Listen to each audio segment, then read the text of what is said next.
Packers, led by Brett Favre, hope to start a new winning streak today on a chilly, windy, and snowy day at Lambeau Field against the Detroit Lions, who have lost 13 road games in a row to the Green Bay Packers. In the NFC North, with the Vikings losing, a Packer win will put them in undisputed possession of first place. The Bears minutes away from losing, and Detroit still in the hunt, as is Chicago for that matter. The Lions are 5-7. And welcome to Lambeau Field. It's stocks aware that a win will put them in first place by a full game, although they do know that they have a game Christmas Eve in Minnesota in still another showdown between those teams. The Lions winning the toss and will get the ball first, and Ryan Longwell will kick off. The wind is going to affect the kickers and the passers as it is swirling inside Lambeau. Reggie Swinton is back deep for the Lions, and do they miss Eddie Drummond on the returns? And this game is underway, and Longwell slips on the opening kickoff, and it is picked up by a lineman, and it's Jared DeVries, and all of a sudden the Lions are on the 40, and all of a sudden the weather conditions affect the game. Well, you talked about it affecting the kickers also, but we probably meant the flight of the ball. But you see right there, the plant leg of Ryan Longwell slips as he goes to make contact, and the Detroit Lions end up with some really good field position to start this game. And the Seattle Seahawks rebound from that devastating loss on Monday night and beat the Minnesota Vikings today 27-23. And welcome those who saw that exciting game. The Lions, on the first play of the game, will start from their own 40-yard line. And here comes a blitz. Kevin Jones, the rookie running back, who's coming off a tremendous game last week, as Jones gained 196 yards against Arizona. Joey Harrington with 29 consecutive starts, so he's been durable for the Lions in the NFL. Amazing that that's the third longest streak in the NFC. Well, we know on the other side they got a durable guy. We know who number one is. Second down and 6. The pitch going to Jones, turning the corner, and Jones close to the first down and near midfield as he is hit by Al Harris, the cornerback. Nearly 5 or 6 yards on the play. No complaints with the way Al Harris has handled things at cornerback. The problems, as Darryl talked about, concern the other areas. A flag down. Larry Nemmers, the referee.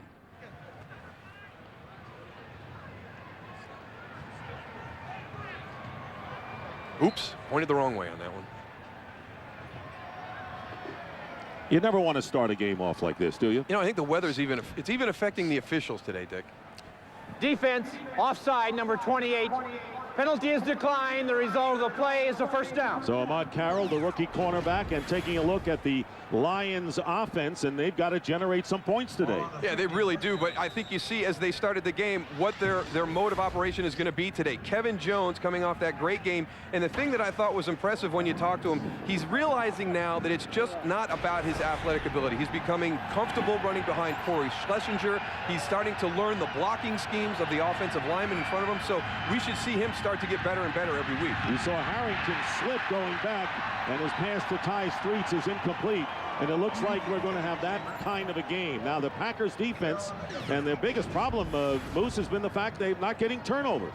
Well, that has always been something they've been very good at. They've averaged over 30 turnovers, over 30 takeaways the past few seasons. They've only got 13 this year, and that has been one of the big reasons. But the thing that I think is disturbing is early in the year they couldn't stop the run. At this point of the season, they can't stop the pass. There's got to be something in that system that Bob Slowick is running that defends both ways an offense can attack you.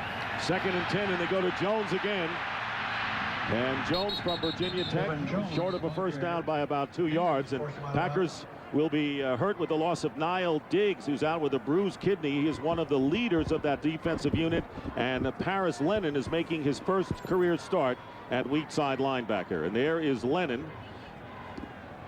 And as you mentioned, the problem has been blitzing early in the year didn't necessarily work. And they have really stopped blitzing. There you see the Lions 28th in offense going against the 27th defense in Green Bay. It'll be 3rd down and 1. And they're going to go to the running back, and he's not going to make it. Kevin Jones is knocked back to the cheers of this capacity throng at Lambeau. No gain on the field, and 4th and 1 coming up for the Lions. Now, what do you do here? Well, because of the weather conditions, this is going to be an area on the field where Steve Mariucci and Mike Sherman both could make some different decisions than they would if the conditions were not like they are this afternoon. You could see some 4th down gambles in situations like this instead of attempting a long field goal. But he's going to send on Nick Harris to see how the punting works. So Harris will be punting, and back deep is Antonio Chapman. And this kick will bounce on the goal line and go in the end zone. So the wind is swirling, and it may be at the back of Nick Harris, which I'm sure Steve Mariucci was aware of. And the Packers will take it out on the 20-yard line. Take a look at the scores. You know about Seattle's victory over Minnesota. Atlanta clinches the NFC South over Oakland. And Jacksonville defeats the Bears, who go 5-8. New Orleans upsets Dallas, and the Cowboys are now 5-8. New England keeps rolling. The Baltimore Ravens come back, and the rest of the scores.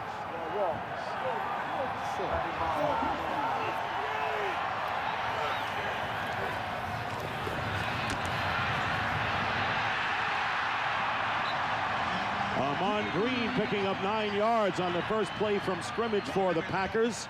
And you viewers who saw the Saints win on the road against the Cowboys 27-13, welcome to Lambeau Field in Green Bay. Dick Stockton, Darryl Johnston.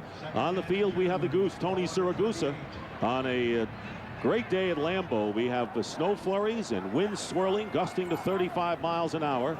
The Lions had to punt on their first possession, and right now it is 2nd and 2 for the Packers. Favre getting enough time, swings it out and overthrows Ahman Green. You know, guys, the biggest factor I see down here when you look at Ahman Green and Kevin Jones is Ahman Green, when he's got the ball and he's running, his feet are underneath him. Kevin Jones, it looks like he doesn't know what the surface is like. The grass is really short out here. It's almost starting to freeze on the surface, so that's why a lot of guys are slipping. But Ahman Green is keeping his feet underneath him, and he's going to be able to run a lot better than Kevin Jones today. Another thing these guys have to be aware of is that they've replaced the middle of the field here at Lambeau. From the numbers to the numbers is new sod. It's not going to be as firm as it is on the outside, so when you're in the middle of the field, you've got to have your footing under you, like you talked about how Ahman Green ran on that first play. 3rd down and 2, and this pass high, intended for Donald Driver, and 4th down coming up. And for the Packers, Scott Wells, the rookie from Tennessee, who was taken on the 7th round, is starting for Gray Rugemer. And Dre Bly, who's coming off a big game with 2 interceptions against the Cardinals. So 4th down coming up. Brian Barker keeping his hands warm, getting set to kick it away, and Reggie Swinton back deep for the Lions.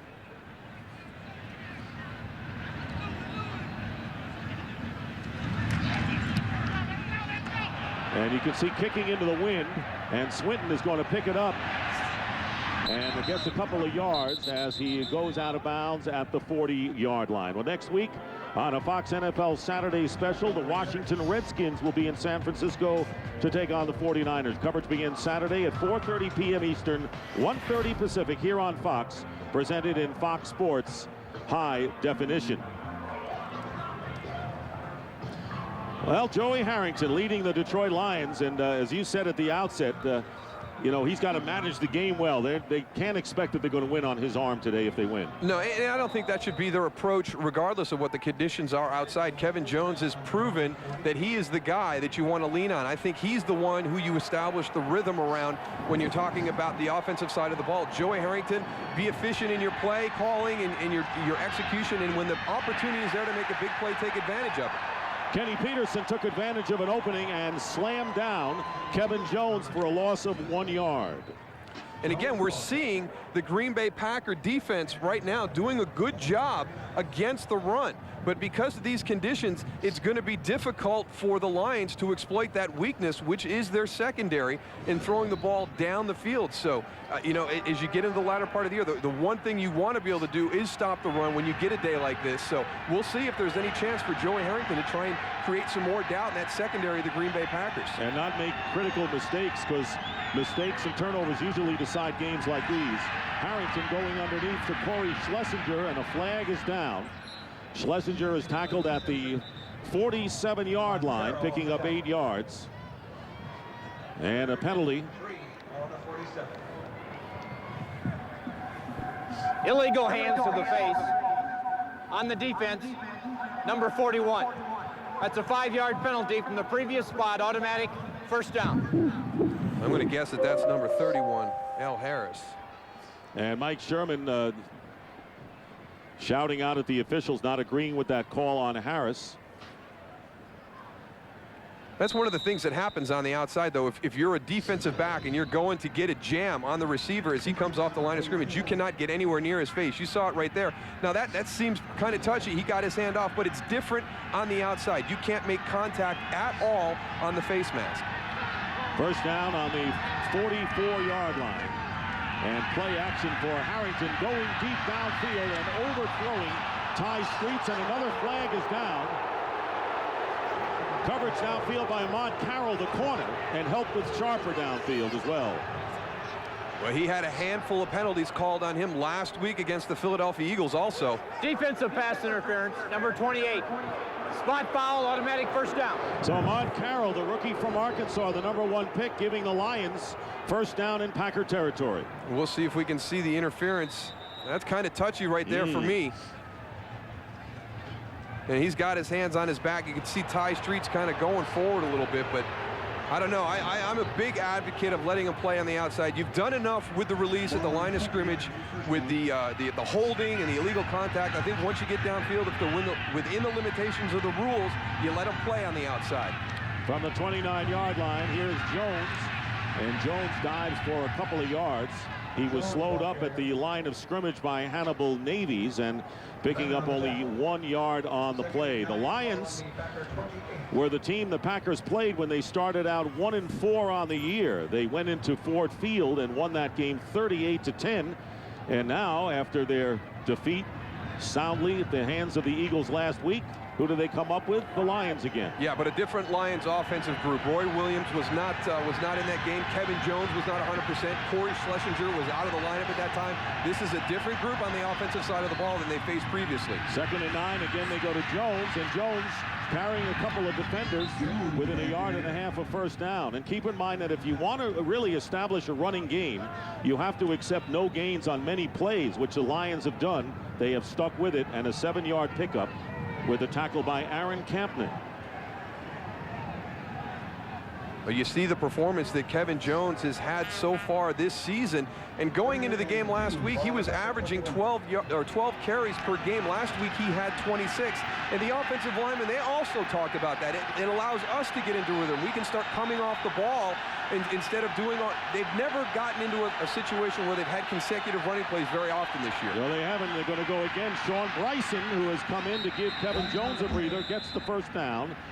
Brought down by Darren Sharper after picking up 6 yards and a first down on the Packer 16-yard line. You know who was the leading rusher the first time these teams played back in October? It was Joey Harrington. He gained 12 yards in 4 carries. Offside, defense, number 94. Penalty is declined. Result of the play is a first down. What about these defensive penalties on the Packers early here? The one thing you can't have on drives are defensive penalties, and we've seen quite a few so far, and a lot of them that type, the pre-snap, the offsides, and they're trying to get a jump on Joey Harrington's cadence, and we've seen some guys get some penetration. We've seen some pressure from the edge, but I mean, you've also got to realize that when you have these defensive penalties, you give the opportunity to extend the drive to your opposition. 9 plays run, 8 have been running plays. Now make it 10 and 9, but this time Cledius Hunt seeks out Kevin Jones, who came back in the game, and a loss of 5 yards back to the 21. Cledius does a nice job of getting penetration, and Kevin really can't cut back right now because of the surface. Great job. And it's that part of the field where they've resodded, so it's going to be very important when you're in the middle of the field to make sure the footing is underneath you. But Cledius Hunt just comes right up the field, just gets penetration, disrupts the entire play in the backfield. Now the Lions will line up with 3 wide receivers. Oz Hakeem, and there you see the play selection. It'll be 2nd down and 14. Blitz coming up the middle. Barnett blitzing, and the pass incomplete, and another flag is down. Al Harris defending against Roy Williams. I think it's going to be on Al Harris. It is. And this crowd is warmed up and hot right now, as is Mike Sherman, the head coach.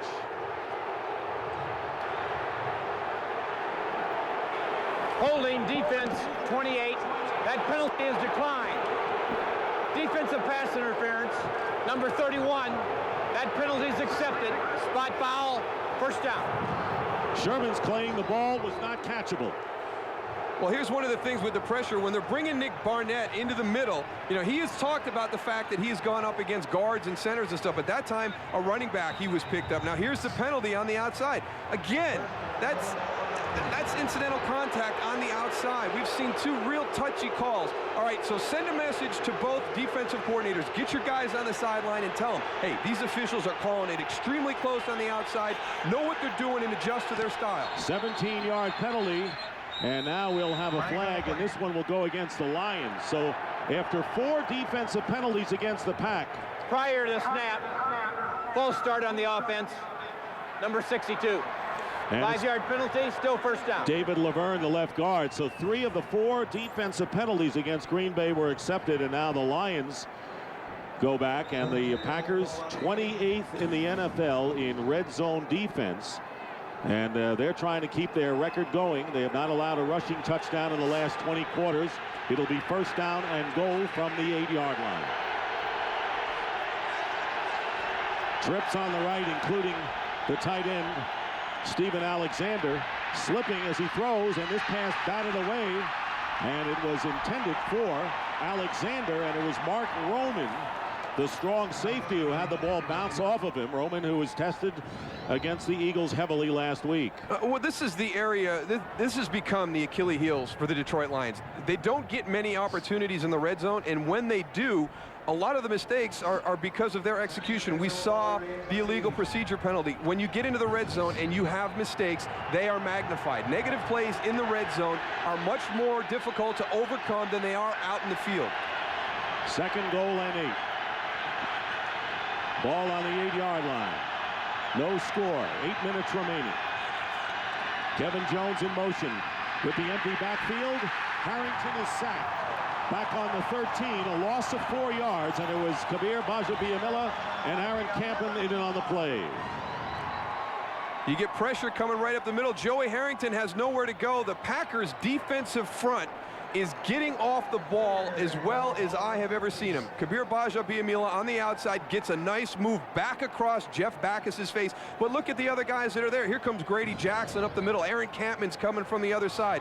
We've seen them offsides a couple times, but we've also seen them getting some tremendous penetration. They are on to Joey Harrington's cadence already. It'll be 3rd and goal. Backing up, the ball is tipped.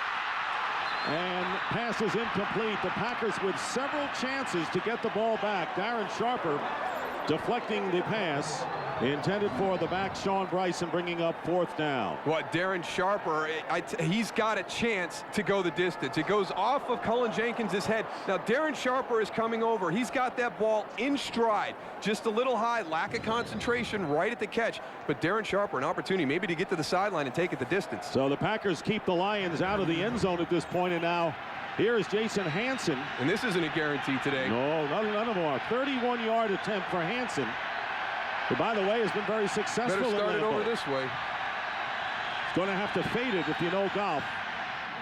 And the kick is good. And Jason Hanson, who kicks indoors, is now 12 of 13 in his career at Lambeau Field.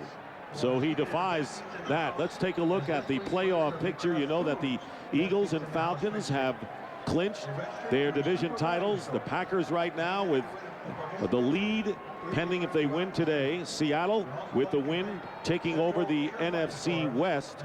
Right now the Vikings and the Rams are the wild card teams. The Rams are playing Carolina, and look at that list. A laundry list still alive. Here's my team to watch in that group. That group back there at 5-7. I know everybody's hot on the Carolina Panthers and what they have done, but to me that's just a credit to John Fox and his ability to keep that team together, because they've had so many injuries. Now the Tampa Bay Buccaneers, on the other hand, they're pretty healthy right now. They got off to an 0-4 start, but I think they're playing some good football right now. That's real coaching, Darrell, as you well know. When you lose so many starters and held the Lions out of the end zone, And Jason Hansen will be kicking, and that's Najee Davenport, who has been bothered by actually broken ribs, and he's got padding, as does Ahman Green, as the wind playing havoc here. You can see how severe the wind is down low. Now that is what it looks like up on top when it's wrapped around the pole. It's even worse on the field. That is the definition of a swirling wind right there, because if you've just got a strong wind, it's just going to extend that flag out. But when it starts wrapping it, I think it's starting to swirl a bit. They need a holder soon.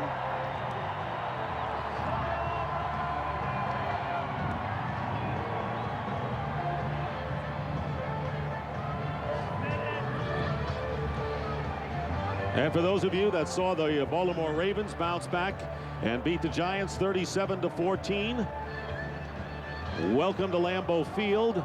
Jason Hansen's 31-yard field goal giving the Lions the lead. And the wind is so severe, Andre Goodman is holding for the kicker, Jason Hansen. And the wind playing havoc with this game. The wind is at the back of Hansen, as you can tell, as the ball sails into the end zone for a touchback. So it's 3-0 in favor of the Detroit Lions, who have lost 13 consecutive games on the road against Green Bay. And look at that, it coincides with Brett Favre's record at home, 13-0, including the playoffs against Detroit. So Favre coming back after a rough outing against Green Bay, where the running game was non-existent because they fell behind so fast. Yeah, they fell behind, and then everything kind of snowballed on them. And I think that right now at this stage, you know, Green Bay, when they're really doing a good job offensively, that running game is a big part of it. And when they fall behind and they have to kind of get away from that style, they're not the same offense. From the 20-yard line, Ahman Green. And Green doesn't get much on the first down. And you look at the Packers offense, and you know, Favre likes to throw, but on this kind of day, the name of the game would be Green and Davenport, I would think. Yeah, it really should be. And this group has an opportunity to play together quite a bit. They know each other very well. That's why they have so much success in the running game. But, you know, we talked about it at the top. There are some concerns about the Green Bay Packers after last week, but all that's on the defensive side of the ball. I think this unit right here, they've been together for a long time. They know each other. I think that they're going to be okay. No gain on first down, and Favre being chased, but he can ad-lib with the best of them. And Brett Favre will go out of bounds, picking up a couple. He gets 8 yards on the play. Lions defensively, and I guess the big problem for them has been their poor tackling downfield. Yes, it really has been. I think when you look at the Lions defense, that group right there, one of the best in the NFL.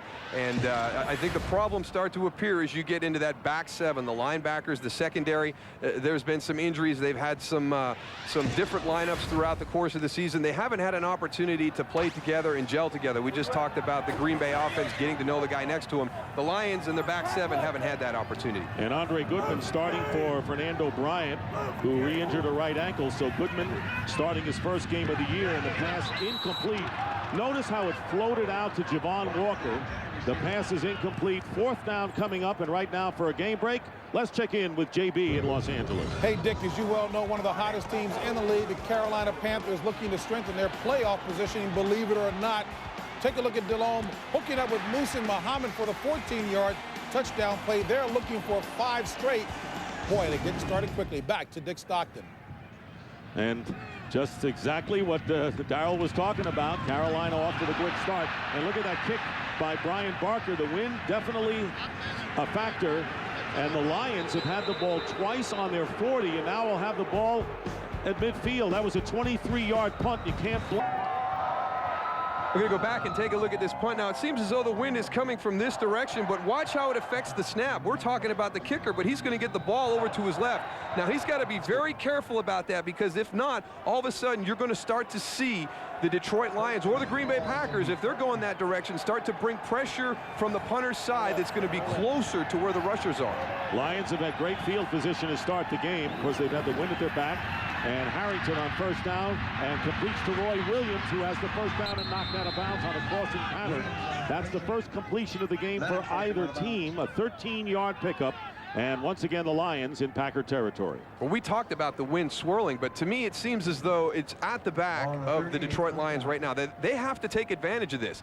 There's 5:46 left in the first quarter. They've got to start using their passing game in this situation, because we have seen Brett Favre struggle throwing the ball, and we've also seen Brian Barker struggle punting the ball. So at your back, okay, yeah, let's keep a balance, but let's take our shots going this direction. On the 38, Kevin Jones gets a couple of yards and then dives through for more. The Lions have 49 yards on penalties so far and 40 yards offensively as Barnett, the middle linebacker, makes the stop. Steve Mariucci telling his Lion club everything we do is based on division, and we still have a chance in the division, coming in 2 games behind. They know that the Vikings have lost, and there's still hope. And the Lions, like anyone else at 5-8 on the year, they've got a great shot. And that's the first step as you're a young team moving forward. The first thing you have to do is get competitive in your division. You know, they've talked about Green Bay and Minnesota, who have been at the top for a long time.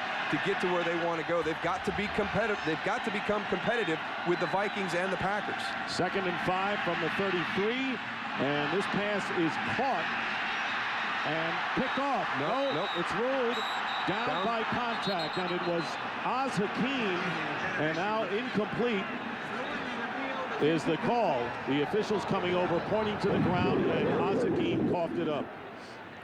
They actually rule that the ball hit the ground. It's incomplete. Yeah, he never had possession of that football. Paris Lennon, the guy who's starting for Niall Diggs, comes in, a big hit. You can see right there, it's actually on the back. If Paris could have felt that with his hand right there, that never touches the ground. Now it does. Oh, he took it away from him, Ahmad Carroll. If you'd have left it there, Paris Lennon would have had the interception. Lennon had an interception he didn't know he had. Oh, Ahmad Carroll just stole it from him. 3rd down and 5. Don't review it. Don't review it. Your own player took it away from you. Now that is where the challenge by the Packers. And if you have people who are alert upstairs, you wouldn't challenge that one. No, absolutely not. Maybe the referee's telling him that right now. Go ahead, coach. You really don't want to throw the flag on that one. Paris Lennon is going to make that interception if Ahmad Carroll doesn't come in and take it off his arm, because he's got it cradled in his elbow.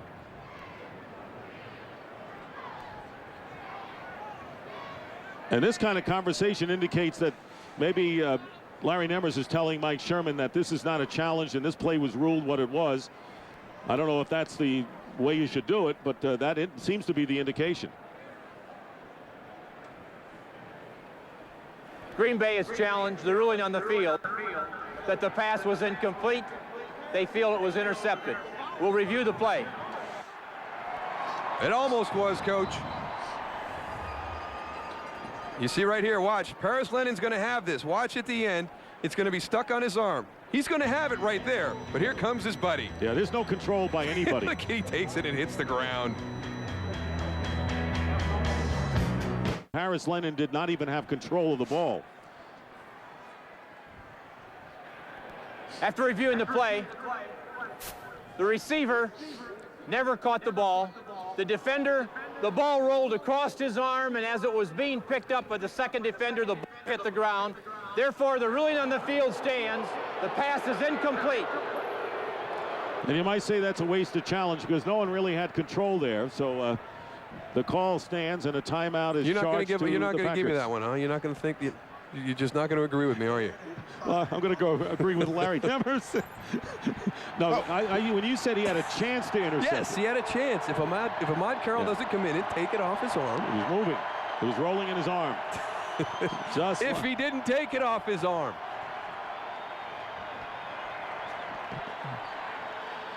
Third down and 5. Guys, that was a nice description by Larry. Green Bay is charged with their first team timeout. You got to keep them honest down there, Goose. Yeah, right off the arm, hit the ground. I mean, it was play-by-play by Larry. Third down and 5. The Lions on the 33-yard line. Remember, they've had the wind at their back. Better sailing that way than going the other way, as the Packers will tell you.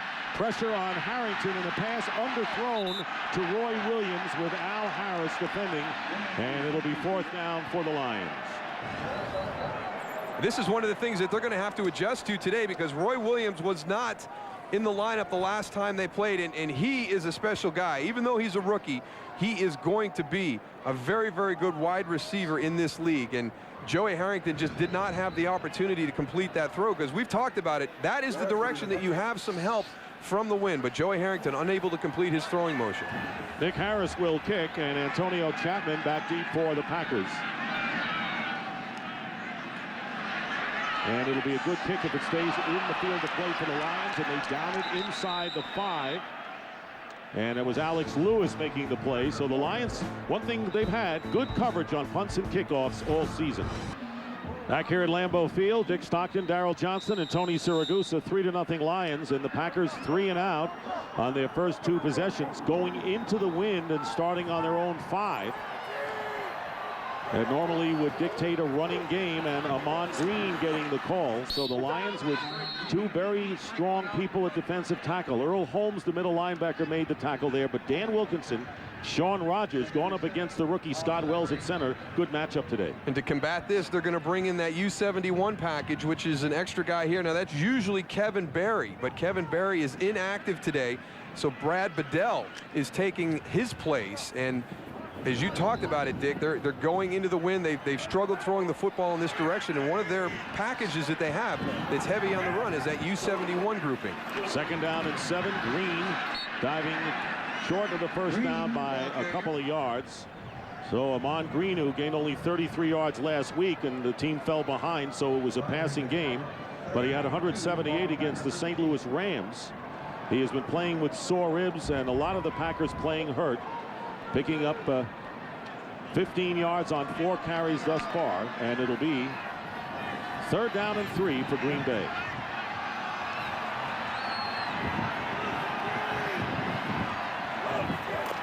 Bubba Franks went in motion, and Green maybe short of the first down. It'll be close. Sean Rogers, The way they're spotting it, he's short, making the tackle, and a possible measurement. And no, 4th down.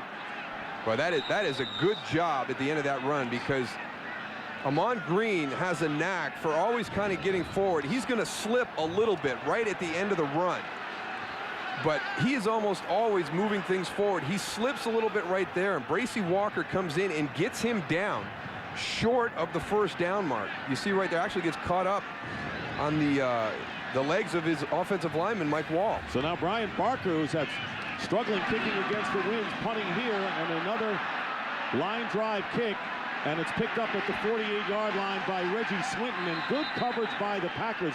Swinton had some open field, and it was Jason Horton who made an alert play, but the Lions are in Green Bay territory when we... Back here at Lambeau Field, where you're watching Fox Sports, broadcasting in the world's finest high-definition standard. 2:32 remaining in the first. Lions with their win at their back, only 3 points to show for it. Their average starting field position, their own 45. They begin from the Packer 48-yard line.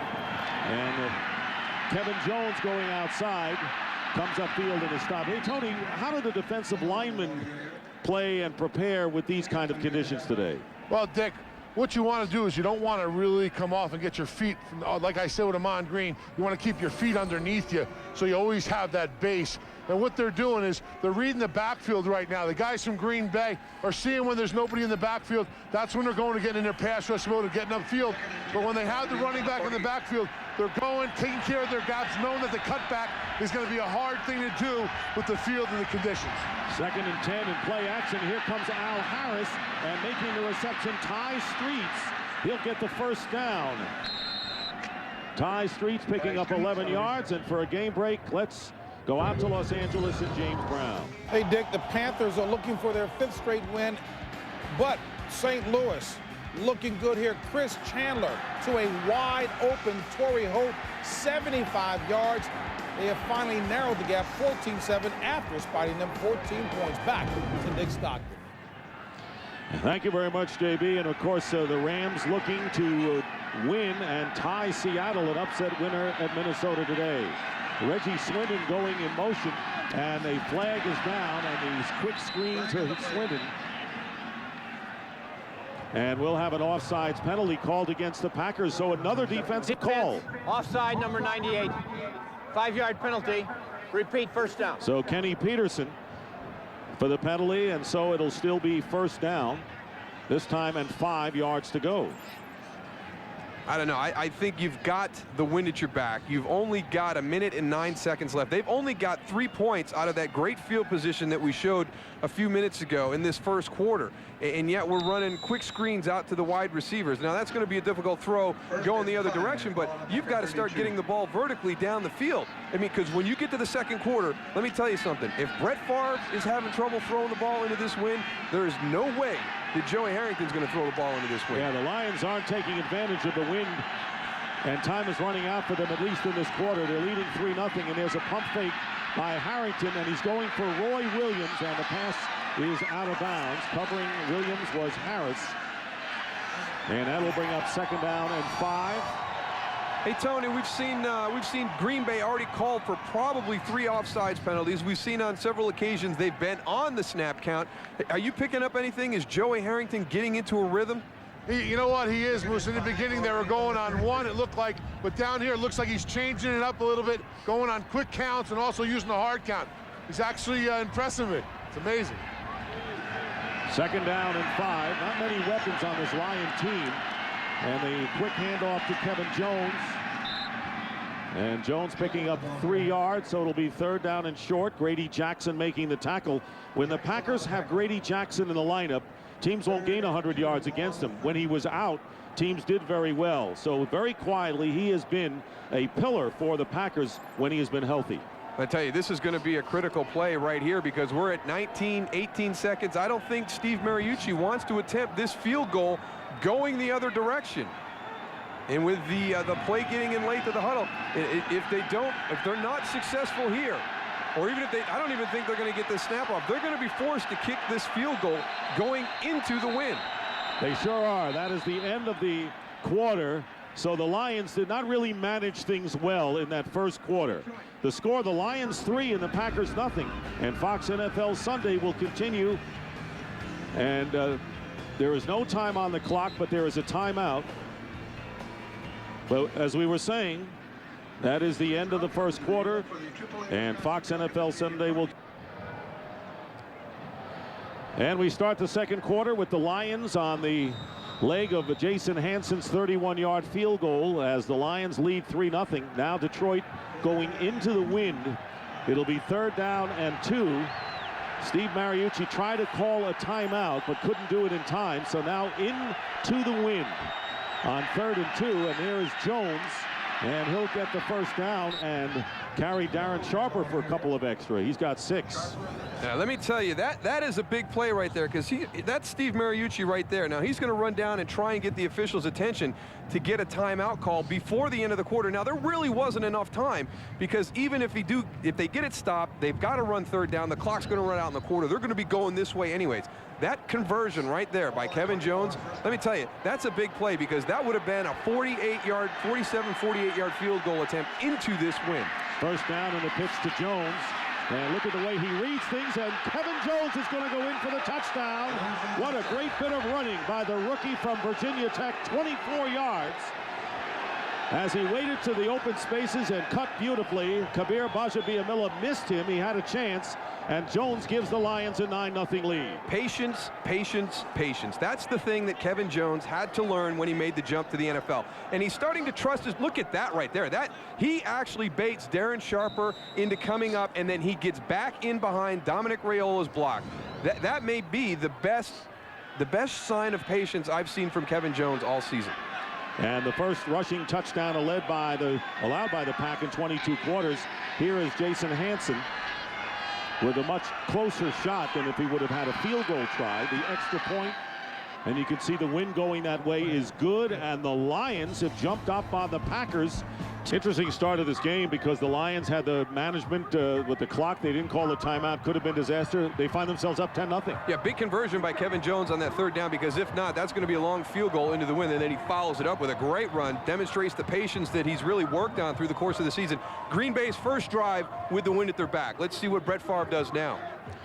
So the Lions 3-0 when they rush for a touchdown, and the Packers are 1-4 when allowing a rushing TD. That is a stat of doom right now for the men of the Packers. Remember, the Vikings already have lost to Seattle, so first place is for the taking if the Packers can win this game. Robert Ferguson. And a hard tackle back to the 30-yard line by Dante Curry. And it's 0 passing yards in the first quarter at Lambeau Field. You say something's wrong. The win is a factor in Brett Favre bringing out the Packers. First down on the 30-yard line. So they have the win at their backs now, and Brett Favre looking to take advantage of it, but his screen to Henderson doesn't go. Hey, Tony, how come you're standing with the wind in your face in the end zone to the right? I don't know. I was over there at the heater. I warmed up a little bit. There's a little old lady in the front row on the other side. She was yelling at me because I was blocking her view. So I didn't want to, pull out any kung fu moves or anything and beat her up. So I just went down the other side. I think it's that hat. That hat adds about 5 inches to the top of your noggin. What hat? What are you talking about? Second down and 10 from the 30, and on the delay here is Ahman Green. Right now the Lions with a flag down, doing a good job not letting Ahman Green get wild.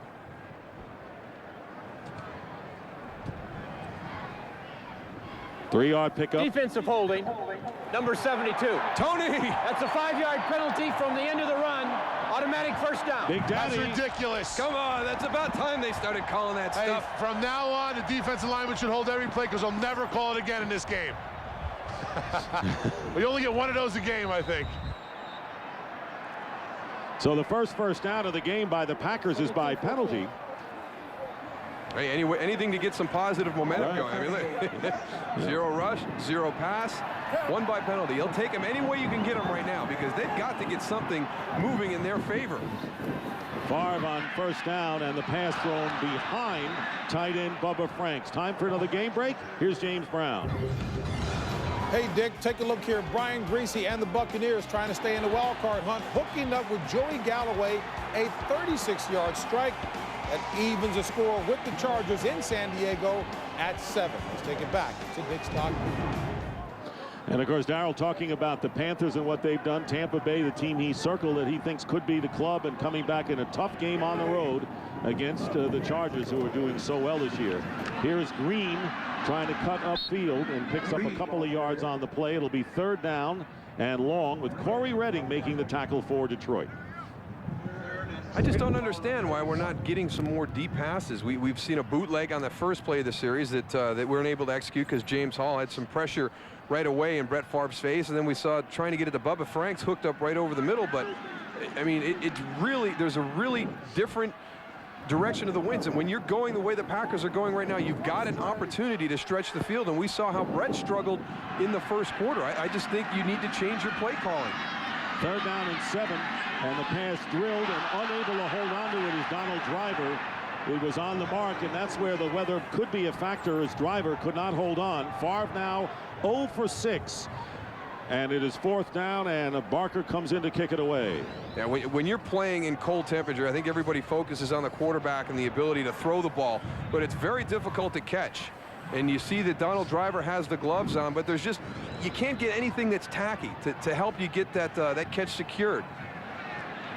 So here is Barker, who gets the benefit of the wind, and his kick sending Reggie Swinton inside the 15. Flag down. And Swinton with a penalty marker down and shaken up as he goes to the bench. And this is a team that is short on wide receivers. They've been banged up.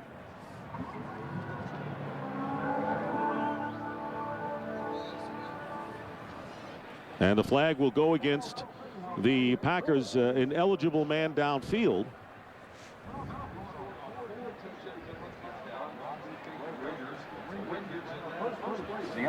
Ineligible downfield on the kicking team.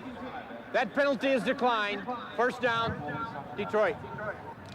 So early in the second quarter, the Lions surprisingly in front of the Packers 10-0. Pack trying to It has been an adventure for Brian Barker. Now the snap. Watch this. This is like a Randy Johnson slider. Looks like it's coming right in between his or right in at the 8. The last second, it dives out to his right shoulder. He does a heck of a job of catching the ball and actually getting some good distance on it. First down for the Lions. Kevin Jones picking his way, and look at the yardage he gets, and he'll get the first down. I think his forward progress will be enough for the first down. We'll check the spot as Barnett and Lennon, the two linebackers. What a runner he is, and there you see up front Damien Woody, the right guard, helping. I just don't know about this Packer defense. You talked about their tackling at the top, Dick, but boy, there's some more. Just great evidence of the patience of Kevin Jones, and there's Damien Woody helping him to get downfield a little bit. But, you know, he's just picking his way through the hole. Earlier in the year, if there was nothing there where the play was designed, he was trying to use his speed to get to the outside. Now he's very patient between the tackles.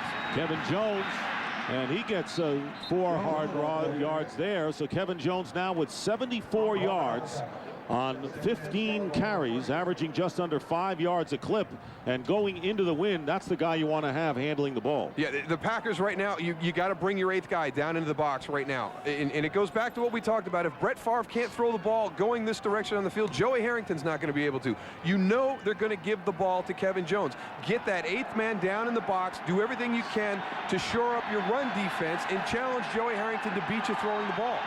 Second down and 6. Lions on their 43 and going to throw into the wind if he throws. And he is not. He'll be dragged out of bounds by Nick Barnett. So Barnett celebrating, well, only the 3rd time he was been able to get to the quarterback all year, and so he is really making up for lost celebration time. Well, Nick Barnett is the guy that they were hoping was going to get the sacks this year. And, you know, this isn't one from rushing the passer. That's one actually moving up and making a good play when he sees Joey Harrington scrambling out of the pocket. Now, Joey Harrington's got to realize, I'm outside of the pocket. All I've got to do is get the ball beyond the line of scrimmage and not take the negative yards on top of it, especially going this direction. Because now you've put yourself into a 3rd and 13 situation going into a very stiff wind. And a timeout called by the Lions. You saw the time of possession story. Brett Favre sitting in 0 for 6 thus far. And I want to remind you, next week, Fox NFL Sunday begins with America's #1 pregame show. Then Julius Jones and the Dallas Cowboys are in Philadelphia to try to keep their playoff hopes alive against Donovan McNabb and the Eagles or other regional action. Coverage begins noon Eastern on 9 a.m. Pacific here on Fox, presented in Fox Sports High Definition. 3rd down and 13 from the 36 following a Detroit timeout. And the crowd now at full throat as Harrington steps up and now takes off. And Harrington slides and will be well short of the first down, and a late flag goes down. Michael Hawthorne, unbelievable, with the quarterback sliding, going in with his elbow, and we'll see whether it's called for the late hit. But you can't make contact with him. He gets himself up. On the defense for a late hit on the quarterback after the slide, number 27. We'll add 15 yards to the spot of the foul. Automatic first down. Huge mental mistake. I mean, he's down. He's giving himself up. I mean, I know that. I don't know what to say. Tony, what do you? I mean, the guy's sliding. You're kind of committed. You know, Michael Hawthorne's kind of committed. He doesn't give him as much as he wants. Listen, he could have avoided him, man. You know how I am. I am pro kill people, but you know, if you can avoid the guy, you got to avoid him, especially in that situation. You know, the rule's the rule. You know, when he gives himself up, you can't touch him. Oh, what a huge mistake by Michael Hawthorne. And an automatic first down, and here's Kevin Jones inside the 40-yard line. Paris Lennon making the tackle after a gain of 6 yards. Paris Lennon left with the left shoulder and, of course, just came back to make the tackle. He was only out for a couple of plays. I think that question has been answered. Yeah, questionable until he made the last play, and, of course, he was in on the last series as well. As we approach 10 minutes remaining in the second quarter, Dick Stockton along with the Moose, Darryl Johnston, and the Goose, Christmas Goose, Tony Siragusa. Time of the year for you guys, huh? The Moose and the Goose. 2nd down and 4. And here's Jones, and Jones picking up a yard. Darren Sharper coming up from the secondary to make the play to bring up 3rd down. You know what I don't see down here, guys, as far as the Green Bay Packers defense? I don't see a lot of guys running to the ball. It almost seems like they're just dependent on whoever gets there first. All right, make the tackle. You know, and Detroit is gang tackling. I think that's really what Green Bay is missing, is gang tackling. Well, I tell you, a team that has really struggled to take the ball away, they've only got 13 this season, and they've been very good at that. In the past, one of the big reasons is going to be the pursuit to the ball. If you don't have guys around the football trying to strip it away, or when it goes on the ground to recover it, that's one of the areas it shows up in. 3rd down and 3, play action for Harrington, and the pass thrown behind Oz Hakeem. Nick Barnett's lucky he just didn't get another one. These guys are just beating themselves. That was just stupid again on Barnett's part. Yeah, you know what? I'd throw that one before I'd throw the one on Michael Hawthorne. You know, it's interesting. We talked about the Packers. They win 6 in a row, and then they lose to Philadelphia, and you could just sense it up here. They said, well, okay, it's a loss, and we got beaten badly by a good team, but there was some questioning about the team and about the defense all of a sudden after just one loss. Yeah, well, and Mike Sherman said they also played out of character, and we're starting to see that again right now. You don't get caught up in all this stuff. That's not what Mike Sherman is about as a coach. He's a good coach, teaches you to play the game hard, fast. Lions lead at 10-0, and the Packers missing at this point a great opportunity, knowing that the Vikings already lost to Seattle. Brett Favre is 0 for 6, and the Packers have only had the ball for 5.5 minutes. From the 16, Amon Green. And Green is tackled after a pickup of 5.5 yards by Corey Redding. We're going to go back and take a look. Now, Nick Barnett, we talked about him on the late hit. He's also been jumping up and down when he's making plays, and they're down by 10 points.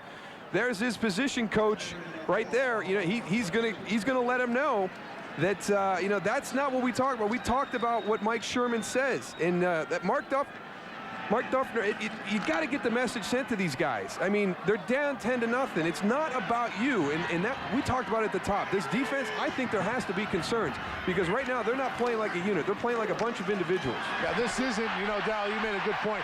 This isn't the old Green Bay Packers where me and you played. This is you know, that was a team. I think right now these guys are just a bunch of individuals, and they're beating themselves by doing these stupid things. So they have to depend on the likes of Brett Favre and Amon Green, who just gained 8 yards for the first down, to try to get the offense going in this game. You see, only their second first down of the game, and the other one was due to a penalty. And they've got to take advantage of this direction. This is, you know, they've got to open up the offense right now, because the wind is in their favor. And Green gets by one defender behind the line of scrimmage and picks up about 9 yards. It was Corey Redding who missed him, and a 9-yard pickup on the play for Amon Green, who looks like he's only getting started here midway through the second quarter. And that's where Green Bay is at its strength, getting the ball out on the edge, out on the perimeter, because their offensive line, they're very athletic. Now, you don't want to sit in there all afternoon and try and pound it at Detroit in the middle, because that front four is very big, very physical. I don't know about that matchup in the run game, going straight at that line of the Lions. Javon Walker with the catch in the first down, with Andre Goodman all over him, good for 12 yards. So the first completion of the game for Brett Favre comes with a little more than 7 minutes remaining in the half. There's Javon Walker. He's on the outside at the top, running an in route. That's a nice job of concentrating at the catch, because Andre Goodman does a good job in getting a swat on that ball. We've already seen a couple receivers have trouble at the point of the catch because of the conditions today. First down on the Packer 49. Najee Davenport into the game. He too nursing sore and bruised ribs. Is knocked back for a 1-yard loss by Earl Holmes, the middle linebacker. Packers coming into this game and with a Lions swarming defense, very hustling defense today. You can see everybody flowing to the ball. Teddy Lehman coming up and just disrupting everything. He takes out Marco Rivera and William Henderson. And Tody talked about it earlier. You know, he sees the difference in the linebacking core of the Lions in the Packers, where the Lions are flowing to the ball. Everybody's moving, and the Packers, you're not getting that same pursuit to the ball. Second down and 12, and the quick pass caught at the 49-yard line of the Lions by Bubba Franks. So he gets some of those yards back, 5 to be exact. Dre Bly on the tackle. Under 6 minutes remaining in the first half. It's 10-0 in favor of Detroit. A big surprise thus far. Jason Hanson with a field goal in the first quarter with the win, and then Kevin Jones with a 24-yard touchdown run as the Lions scoring against the wind, and it is the first time today that the Packers have crossed midfield. 3rd down and 7. Favre has plenty of time, but no receivers. Finally, he has one, and the pass is knocked away from Donald Driver, and a flag is down, and Keith Smith. Well, I think we're going to have offensive pass interference again. Keith Smith, the rookie from McNeese State, who started in a nickel last week. Offensive pass interference. You're right. Number 80. Penalty is declined. 4th down. Everything going against the Packers' way so far. Well, we talked about them playing out of character, getting caught up in all these individual battles and just not concentrating, not focusing. And this is starting to look very reminiscent of what they did last week against the Philadelphia Eagles. In regards to penalties, last week they set season highs, the number 12 and the yards, 99. They are sitting right now at this point of the game at 5 for 69. So they're on pace to set another season high in penalties and yards. They're not getting it done.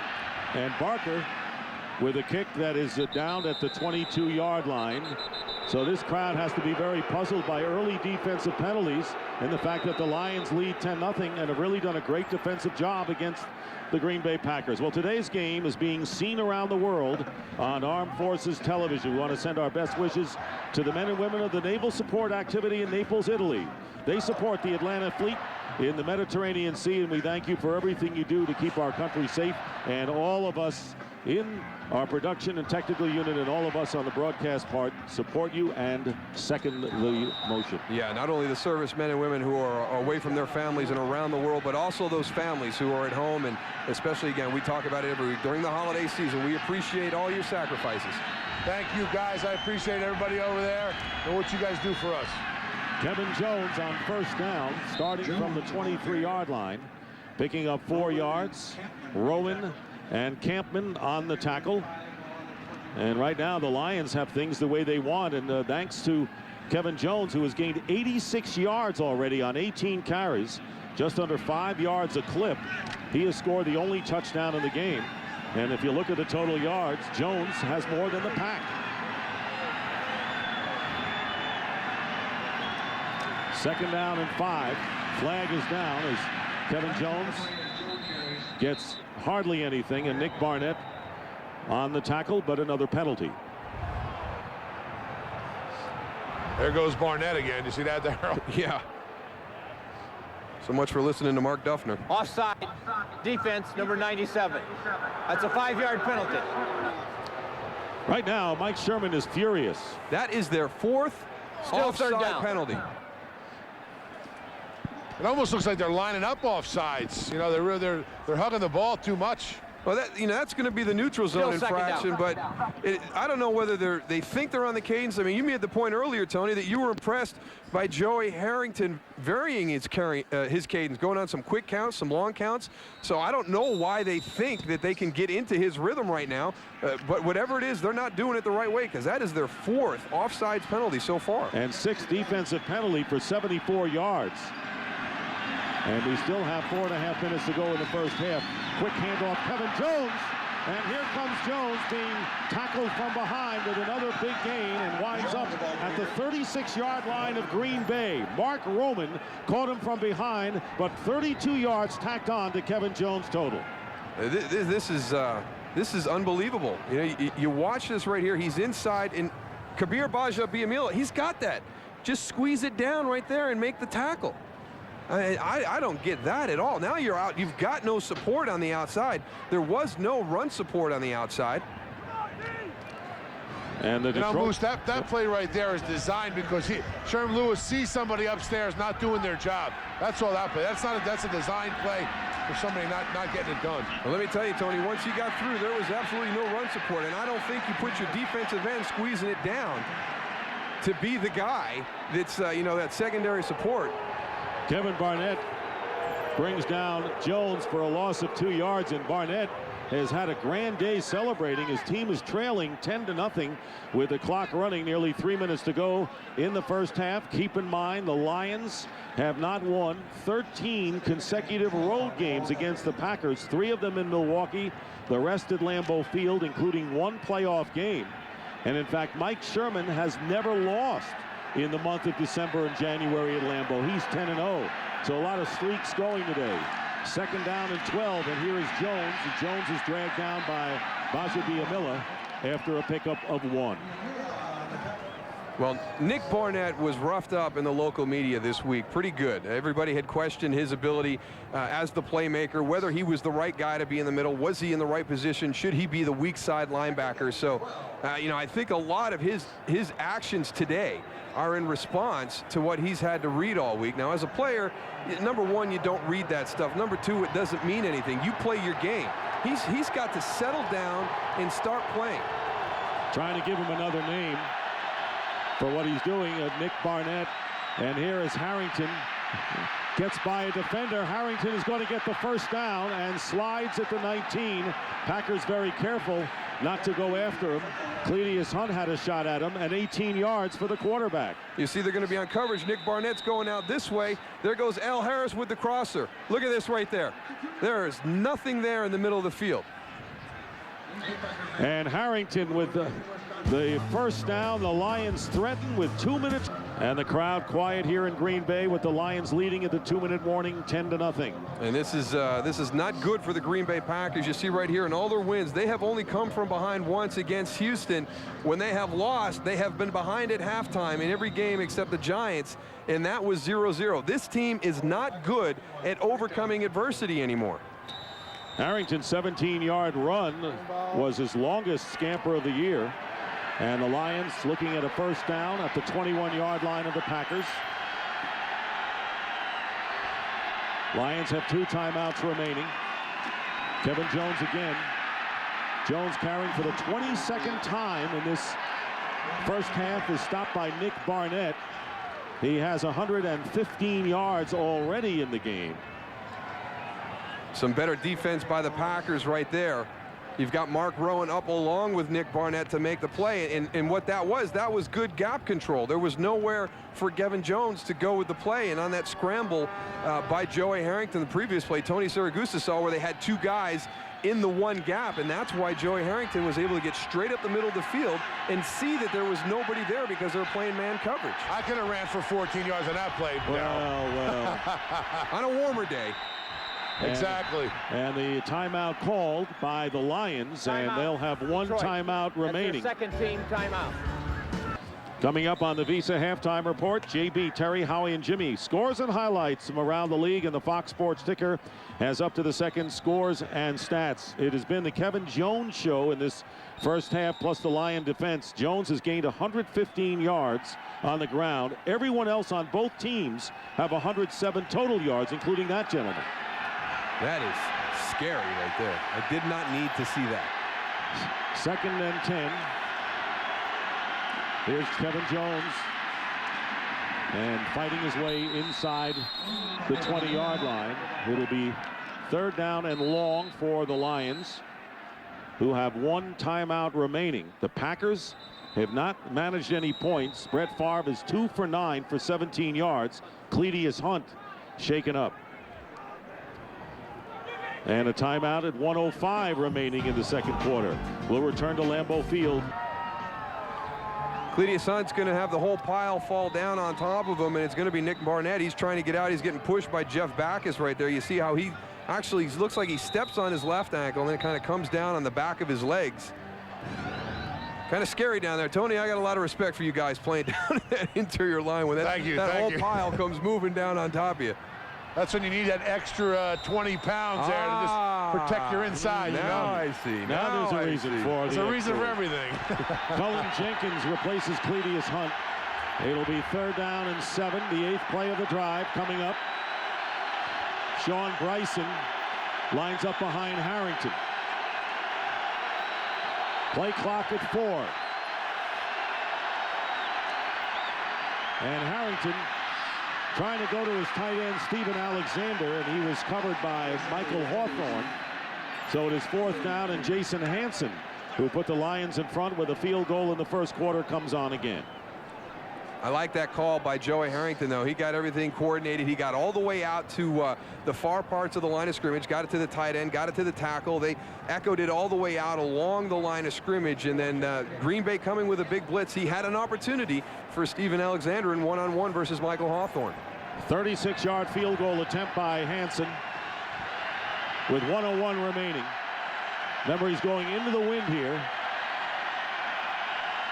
And it was going right to left during pregame warm-ups. And this kick is perfect. And Jason Hansen, who has only missed one in his career here at Lambeau Field, it's now 13-0. And the last time the Lions won in Wisconsin was at Lambeau Field back in December of '91. Mike Tomczak and the Packers blew a 10-7 fourth quarter lead. Robert Clark, 2 catches for the Lions. And Detroit wrapped it up with this beauty, a Mel Gray 78-yard punt return for a touchdown. The Lions winning 21-17 over the Packers and going on to the playoffs. And of course, when Brett Favre came on the scene, Lions never won in Wisconsin. So it's 13 losses in the state. That includes 3 in Milwaukee. 5 head coaches, 13 starting quarterbacks, and Kelvin Pritchett, the defensive tackle, the only Lion remaining. It's been a long time, to say the least. 4,746 days. That's scary. But the Lions are so young. You know, a lot of those guys don't even, you know, you got Roy Williams and Kevin Jones, Joey Harrington. I mean, they're so young. They don't even realize how long that's been. Roy Williams was asked about it this week. He said, I was 9 years old back in 1991, the last time they won. He says, I didn't watch the game that day. So 57 seconds remain in the first half. And there is Najee Davenport. Jason Hansen kicking off for Detroit. The blooper. And on the run is Davenport. And the Lions are there. Lions doing a terrific job defensively and on coverages today. And what was happening in '91? Well, Joe Gibbs was the head coach of the Redskins. Well, he still is. George Bush was president. What is it that long ago? Mario Lemieux wins the first Stanley Cup, and of course, I don't know if we'll have a Stanley Cup this year. It doesn't look that way. Unfortunately, the Soviet Union ends, and a lot of other little countries began. You know, you get like events like that. It takes you right back to that time period in your life. That's amazing. It's been that long. Brett Favre, and incomplete to Javon Walker. Tell you what, the Lions are doing a terrific job downfield. Favre is not being able to find targets down there, and this is a team that is missing Fernando Bryant, their starting cornerback, with Goodman in place of it. You know, Andre Goodman has had to step in a couple times this season, and when he has played very well. And, you know, we talked about at the top, you know, that back seven hasn't had an opportunity to really gel together because there have been so many different starting groups on the field during the course of the season. They're playing very well this afternoon. Favre 2 for 10 right now, and his pass up the middle complete to Ahman Green on a first down into Lions territory. Keith Smith making the tackle and lining up in a hurry. Nearly a half a minute remaining. The Packers have 1 timeout to go. And Favre drilling it this time, and not even close to Robert Ferguson. They have just not been able to take advantage of the conditions going in this direction. You know, I expected some shift in the second quarter. Detroit has done an excellent job going into the wind, and Green Bay has just not been able to do anything positive. And, you know, Darryl, you know, the other thing is you look at Dick Duran, who's the defensive coordinator, is that the Lions didn't take advantage, and you wonder now whether it is an advantage going that way. Yeah, exactly. I mean, they only got 3 points in the first quarter. It looks Green Bay on the verge of being shut out in this direction, and the majority of the points will be scored going into what we thought was the tough win. And that's why Favre has those kind of numbers right now. And the pass nearly picked off. And it was Javon Walker who actually prevented Dre Bly from making the interception. He played DB on that play. Let me tell you, Dick Duran did a great thing. He moved Dre Bly from right cornerback to left cornerback today. And the reason for that is Brett Favre is very strong right-handed in the passing game. Now, especially when you're going to get into a game with some elements, there's going to be a tendency for you to go to your strength. So they flopped Andre Goodman and Dre Bly today because they wanted Dre Bly to the right side of Brett Favre. 3rd down and 10. Looks like every assistant coach we show, or head coach, whether it's Mariucci or Duran, coached at Green Bay. And this pass nearly picked off. And it was Keith Smith who had it in his hands and no one in his way. He will give you one, maybe two opportunities per game. This may be it for the Lions. This is a touchdown right there. I mean, Keith Smith has a touchdown. He does a great job of reading his eyes, jumping the throw.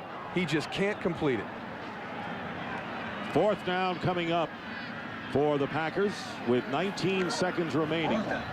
And they are not going to kick on 4th down and 10. They're at the 49-yard line. Trying to get one more play and maybe a field goal possibility. And this pass through Antonio Chapman incomplete. And the Lions will take over on downs at midfield with 15 seconds and a timeout. And they may get something going before halftime. I actually like the call by Mike Sherman, trying to get something positive at the end of the half, because we've been talking about it this whole first half. You know, Jason Hansen before the game, when he was warming up, was 47, 48 yards, which means you're going to be down to 31. Somewhere in there. So you've got to go 19 yards in 15 seconds. So, you know, Mike Sherman rolls the dice, but I like that play call. Antonio Chapman had an opportunity to make that catch. Tony, quickly, is the wind as severe now as it was at the beginning? Yeah, it is. It keeps going back and forth, though. Getting a lot of, like, wind from, sideline to sideline more than end zone to end zone right now. So it's swirling with 15 seconds to go, and this pass will be incomplete, out of bounds, intended for Oz Hakeem, and 9 seconds on the clock. So a chance for one more pass, timeout if it's not out of bounds, and then a possible field goal attempt. You know, guys, the one thing that really is popping out of my head down here is the look on Brett Favre's face. He's not smiling, and we've talked about it over and over again, and you hear people talking about, you know, he loves to have a great time out there on the field, but this is one game right now at this particular time. He is not smiling or having fun out there, and it's really showing. Nothing to smile about if you're the Packers. They are playing a poor first half here against the Lions. 2nd down and 10, and on the screen, here's Sean Bryson, and a good tackle made that time by Cullen Jenkins, who went in to replace Cledius Hunt when he was hurt. Loss of 3, and that'll do it for the first half. The crowd boos, and Brett Favre leaves the field going 3 for 15. The end of the first half, the Lions lead it 13-0, and Fox NFL Sunday will continue with the Visa halftime report after these messages and a word from your local Fox station. Well, for the latest in fantasy stats, log on to foxsports.com as we bring you the fantasy stats at halftime. The only touchdown, Kevin Jones, who has gained 118 yards, and it's been Brett Favre. 28 yards is all Brett Favre has at this point on 3 for 15 passing. As we get set for the second half, the Packers will get the ball first. And Darryl, I have to say right now, the Detroit Lions are playing as if they want this game more than Green Bay. They really are. And you would have thought that Green Bay would like to come out here today and kind of erase the memories from their last time they were on a football field, which was against Philadelphia last week. I, along with many people, thought that they had elevated themselves to the second best team in the NFC, had an opportunity to show that against Philadelphia, and just came out and played a terrible game. And they talked about being able to put that behind them, keeping that loss in perspective. Well, the way they played in that first half, they didn't do anything to prove to me that they learned from that they were able to keep that in perspective. To me, especially on the defensive side of the ball, I have seen nothing to show me that this team has taken a step forward from last Sunday. And a great comment by Tony Siragusa, because normally the guy who sparks this team is Brett Favre with his smiles and his happiness. He doesn't look like he's happy on the field right now. It's been that kind of a struggle for him. There was nothing positive in the first half. I mean, Detroit really controlled everything. I mean, it's almost 2-1 time of possession. Kevin Jones, they were able to ride him and let him control the clock. Nothing for Brett Favre to be positive about. And the kickoff, again, the wind playing havoc, knocking the ball off the tee, goes into the end zone. for a touchback. And to back you up, here are the numbers in the first half. The Lions only 8 passing yards. They didn't need to pass. No, they didn't. They had Kevin Jones. But you know, as you move down, you know, obviously the way the game unfolds, you see the rushing yards. That's going to lead to time of possession. But this right here, the 6 penalties for 74 yards, that was a problem last week against Philadelphia. We saw the Green Bay Packers defense be very undisciplined that entire first half. 4 offsides penalties. They had a late hit on a quarterback on a 3rd down where they could have gotten the ball back to their offense. And on first down, the pass is dropped. So once again, Ahman Green had it and then was hit by James Davis, and Green could not hold on to it. And there you see with the wind and against the wind. And you want to be able to pass with the wind, but teams aren't doing much of that. No, they actually, Detroit did a great job going into the wind. You know, they were able to ride Kevin Jones down the field. He had that nice conversion on a 3rd and short, and then followed that up with a long touchdown run. 2nd down and 10, and Favre again going up the middle, and again a drop pass. So this time it's the tight end Ben Steele, and a penalty flag is down. It's back behind the line of scrimmage. Personal foul. Roughing the passer, thrown him to the ground. 15-yard penalty, automatic first down. And that's the first big mental mistake, if you want to call it that, by the Lions today, giving the Packers a life. Yeah, it's just a lack of concentration for a second right there. Sean Rogers gets some. Yeah, I tell you, there's been some touchy calls this afternoon. I mean, Sean Rogers is down around. He doesn't go at his knee. He doesn't do anything illegal there. He's got his head down. You know, he didn't slam him to the ground. He didn't take him to the ground. I didn't see him. Usually you see that play when they actually pick the quarterback up and slam him to the ground. First down on the 35, play action, and Brett Favre with time goes underneath. A flag is down as Ahman Green is tackled at the 42-yard line by Earl Holmes, but another penalty following what would be a 7-yard pickup by the Packers. At least they're calling him the same both ways. Holding, defense.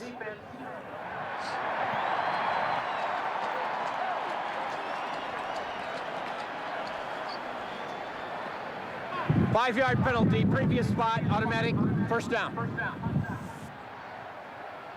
So now you have a holding, and now they're on the defense, and they spot the ball at the 40. There's Dick Jauron, the former head coach of the Chicago Bears, leading the Detroit Lions defense. Used to play with the Lions. First down for the Packers on the 40-yard line. Trying to get something going here against the Lions, who have definitely controlled Favre and the Packer offense. Play fake, and Favre is sacked, and another flag goes down. So 3 straight plays, and there are 3 flags on this one. Jared DeVries will get the sack, and Larry Nevers will sort it out.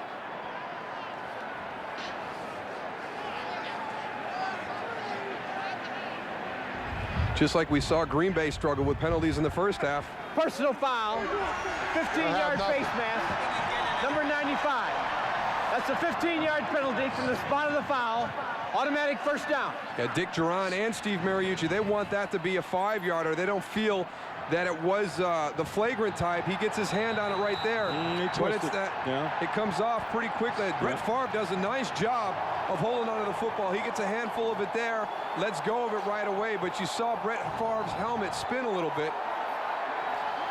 Well, the Lions are helping the Packers now with the 3 straight defensive penalties.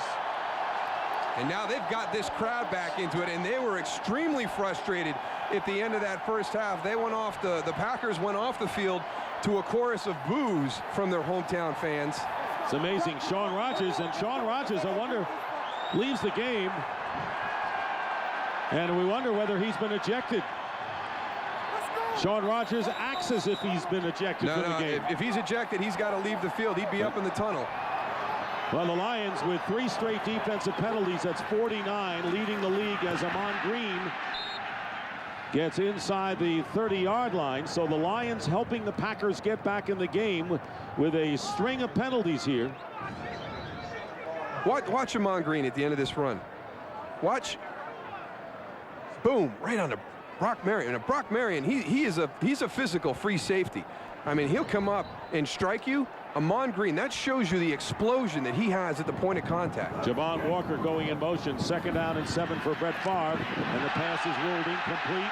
Javon Walker defended that time by Keith Smith. Crowd looking for a flag. None coming. So that will bring up 3rd down and 7. And of course, it was just a frustration for Shaun Rogers as he tossed his helmet, went out of bounds. Went back to the bench. There was no announcement, so no ejection there. And of course, he's still there. Mariucci getting on Shaun Rogers right now, and Marcus Bell has replaced him. Hey, unless you're hurt, he can't be on the sideline. He is their guy inside on defense. You don't take yourself out of a game. I don't understand that at all. 3rd down and 7, and movement in the line. And the flag is down, and they're going to Ferguson. And the ball floated out there. Ferguson going down, covered by Goodman. Then the ball just floated on Brett Favre. But we have penalty markers all over the field. This shows you the conditions going that way. I mean, we all know. Look at the ball is almost turning. Number 94 offside. 5-yard penalty. Still 3rd down. And that was Marcus Bell offside. But you saw that ball turn. The trajectory almost spun it 90 degrees. When it gets to Robert Ferguson, it's almost parallel to his body. So we all know the velocity. Number 72 reports eligible for Green Bay. We all know the velocity that Brett Favre can put on a football. So for him to be struggling in these conditions. 5 penalties on this drive against the Lions. So talk about defensive penalties against Green Bay. Detroit's catching up. 3rd down and 2. And here is Ahman Green. He's got the 1st down, close to the 20-yard line. Well, he is giving them a spark right now. He is coming out, and he is running with a purpose. We saw the play earlier when he took on Brock Marion in the hole, but he's had 3 or 4 runs like that where at the end he is finishing very strong. Packers' deepest penetration before the slew of penalties and the Packers driving was the Detroit 49-yard line. Green Bay trying to get back in this game with only 2 minutes gone by. Shaun Rogers has gone back in at defensive tackle for the Lions. 1st and 10 on the 21. Fake pitch, and the pass caught up the middle by Bubba Franks for 9 yards. And now the Packers in rhythm offensively for the first time today. And they're doing it with Brett Favre thrown into the wind. Ahman Green running very physically. You come out and you see a team that played one way in the first half and then comes out and opens the second half and looks so much more efficient, which you just love to be a fly in the wall when Mike Sherman stepped into that locker room at halftime. 2nd down and 1. Packers lead the NFL in red zone offense. They are on the 12-yard line. And the pitch going to Ahman Green with a slew of blockers, but the Lions come up and make the play, and it was Earl Holmes and a loss of 2. Tony, what about all those defensive penalties on the Detroit Lions on that beginning of this half? There's those Lions pursuing to the ball. Tony had talked about it earlier. The one big difference he saw with the Packers defense and the Lions defense was the pursuit to the ball. And you saw right there, Ahman Green getting to the corner. That's one of the best plays that this Packer offense runs in their run game. They get to the edge. They're very good pressing the ball onto the perimeter, but that pursuit of the Lions was excellent on that play. 3rd down and 3, the 8th play of the drive, and here is Ahman Green, and he's going to be stopped by the Lions. Tell you, they recovered pretty well, Tony, the Lion defense. Yeah, the Lions defense they're playing pretty well right now. They're swarming to the ball like we talked about earlier, but there is definitely a spark on the Green Bay side. Ahman Green is really trying to get that extra hidden yardage, and it's a football game again. Well, the Packers are going to try to break into the scoring column right now. Ryan Longwell is on to try a field goal from 31 yards. Mike Sherman doesn't want to see this Packer opportunity go by the boards with the Vikings losing today. And the wind will be going right to left as you see it behind Longwell. And there is a flag False down. start offense, number 72. 5-yard penalty, still 4th down. So 5 yards on Brad Bedell's penalty, so it'll be a 36-yard kick. 5 yards doesn't sound like a big deal in this situation, but with this wind, Moose, it really is going to play a factor in this kick right here. No, that's 5 extra yards. That wind has an opportunity to push that ball. So here's Longwell, who is 1 for 1 last week. and has missed 3 field goals this year. And this kick is good. Perfectly done as he aimed it at the right upright, and with the wind went through the goalpost. The 36-yard field goal as the West Airlines, proud sponsor of the NFL and official airline of Super Bowl 39. Welcome back to Lambeau Field. Dick Stockton along with Darryl Johnston and Tony Siragusa. The Detroit Lions now lead 13-3 as the Packers finally score with 10:36 remaining in the third quarter. 9 plays, 63 yards, the best the Packer offense has looked all day, but 55 of the yards came by virtue of penalty and only 16 by the offense. Kind of reverse of what happened early in the game when the Packers committed a bunch of defensive penalties. Here's Reggie Swinton from the 12-yard line. And Swinton runs out of bounds, and we'll take a break. Joey Harrington comes on for the Lions. Wind story with the Lions. Look how well they've run against the wind. They're with the wind right now. But Tony, what's it doing down there? Well, it's actually right now, Dick, it's coming from my left to right, standing behind the Lions. So the Lions would have a better chance of throwing anything to Harrington's right-hand side. Jones, who's been the big offensive threat for the Lions, close to the first down as he's ridden out of bounds by Nick Barnett. There's the ability that Kevin Jones has, that he's balancing everything with his patience, but here it is right here. The ability to freeze people and then get around the outside. David Laverne, a good job of pinning the end of the line, but he still has that patience even when he's getting on the perimeter now. He hesitates a little bit, he freezes everybody, and then he uses his burst to get her on the outside and turn the corner. There you see the 10 or more yard rushes, and the Lions have gotten some big chunks in the last several games. It's a first down on the 47, and Harrington looking to throw, and the pass is caught, and it's a first down at the 44 of the Packers. Casey Fitzsimmons, the tight end, gets 9. Now you've had the success running the football. Now you throw a little bit of play action in. You know, you saw the graphic when they were going into the wind. They had minus 10 yards in passing. Casey Fitzsimmons does a good job of maintaining his balance off the release, and we've seen several people drop the ball today. It's not a given when the quarterback delivers it that these receivers are going to be able to make the catch. And good receivers like Donald Driver, for example. Harrington has 4 completions, and so is Brett Favre, with 9:41 remaining in the third. Second down and 1. They give it to Kevin Jones, and this time he's not going to make it as he's ganged up with 5 different Packers stopping him. And that will bring up third down and about a yard. This is going to be one of those snaps that I really feel at an early juncture of the second half of a football game is going to be very critical. You've got a 3rd and short. You've got Detroit with the wind, in their favor. It's definitely not going into it. This is going to be a big stop for this Green Bay Packer defense if they can pull this off. Especially since they have the momentum off of the field goal at the other end. And the crowd realizing it. Cheering on the Packer defense, making it tough for the Lions on 3rd down and 1. And here is Kevin Jones outside. And Jones is not going to make it. A great play by Mark Roman, the strong safety who stops Jones from getting a first down. Well, I tell you, I thought they had a good play call. Look, you got your defenders back off the line of scrimmage. You got 2 guys outflanked. Their defensive end is way inside. Here's your guy that makes the tackle. That's a heck of a play by Mark Roman. He gets up in between, beats the block of Jeff Backus, and gets up inside to make the tackle for a loss. When they lined up, I thought that Detroit was going to gash that play. Nick Harris with the kick and the fair catch by Antonio Chapman on the 10-yard line. So we'll see if Brett Favre can continue the momentum for the... And on that last play, the saving first down play by Roman on Kevin Jones. Jones got hurt and is being tended to on the bench. Packers on first down, and Donald Driver makes the catch, and it looks to be enough for the first down. An 11-yard pickup. Brett Favre has never had back-to-back starts with a passer rating below 50. Last week against the Eagles, he was 32.4, and today he is under 40. But he's got plenty of time with just under 8 minutes to go in the third quarter. Packers are looking to come back and win this one and tie the Vikings for first. The Lions in playoff hopes of their own as Ahman Green on the screen pass gets the first down, and a flag is down as Ahman Green racing inside the 20-yard line, and Green goes in the end zone for the touchdown, but there's a flag back at the 22, and let's wait.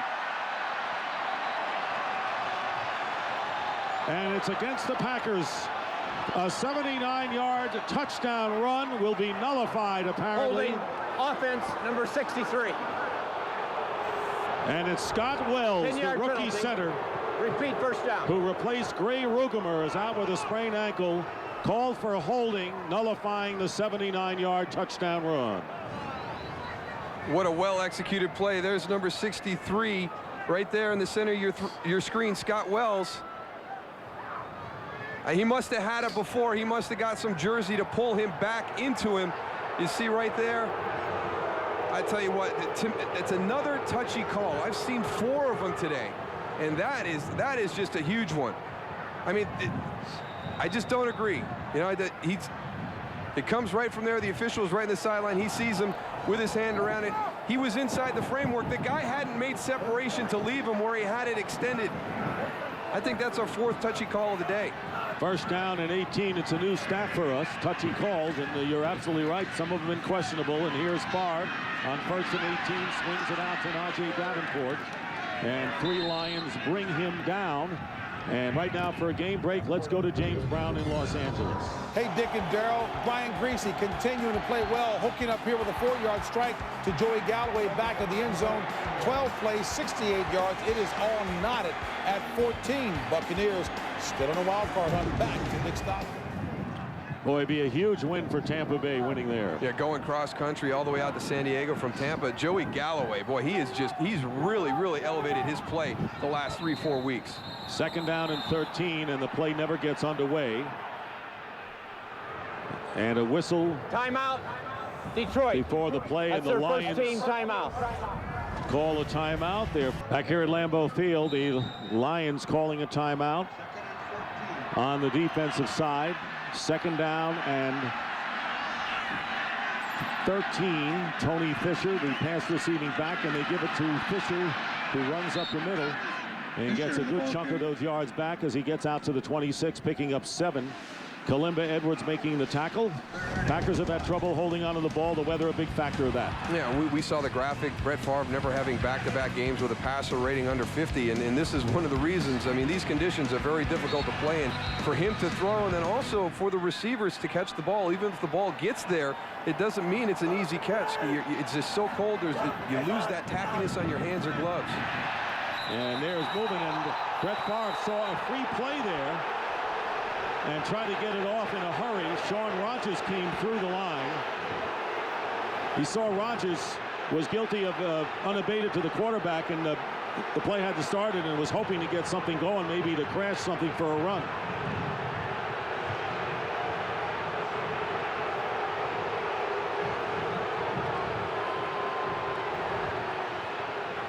You know, I don't like the fact that nobody got after Sean Rogers on that play. Defense unabated to the quarterback. That's a 5-yard penalty. Still third down. He's going to come in right there. I mean, Tony Fisher right now, you got to get up and get 92 off your quarterback. Somebody needs to talk to him at this point. I know that he helps Brett Favre up. Now that's taking the quarterback Number to the turf. 72 reports eligible for Green Bay. Sean Rogers on the bench right now. Brad Bedell reports as an eligible receiver. There have been 16 penalties in this game. 13 have been defensive penalties. Handoff to Najee Davenport. First down. Drags a couple of Lions with him close to the 45-yard line. Crowd definitely back in this game.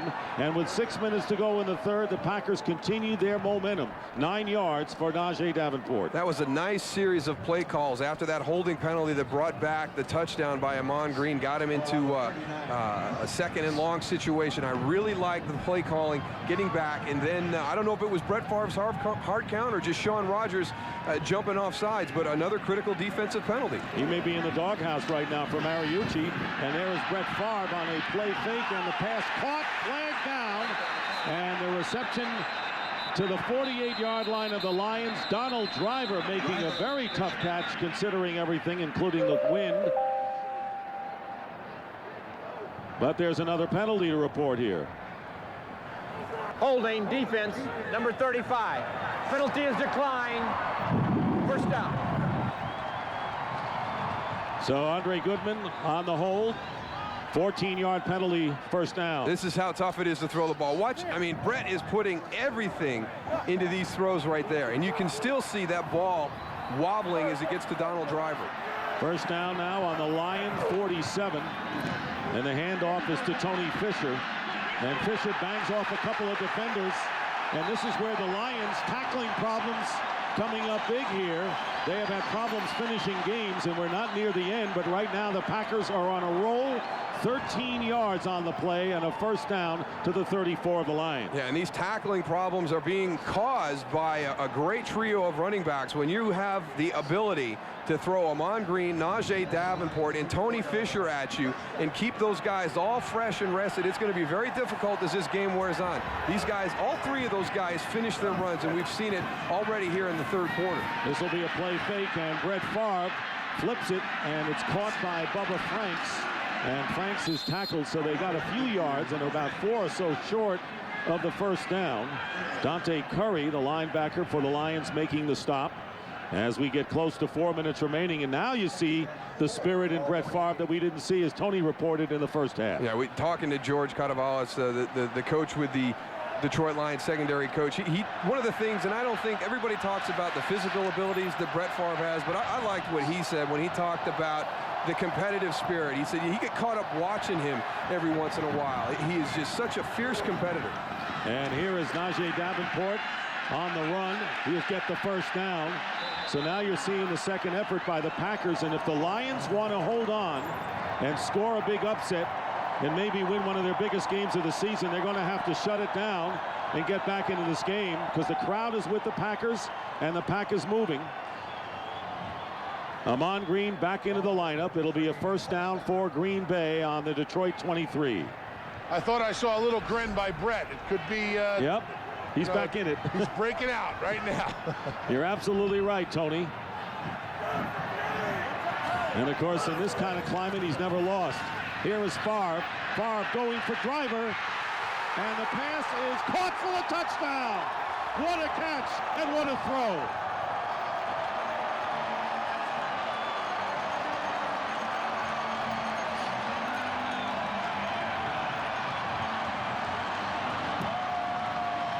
That smile's back, guys. The smile's back.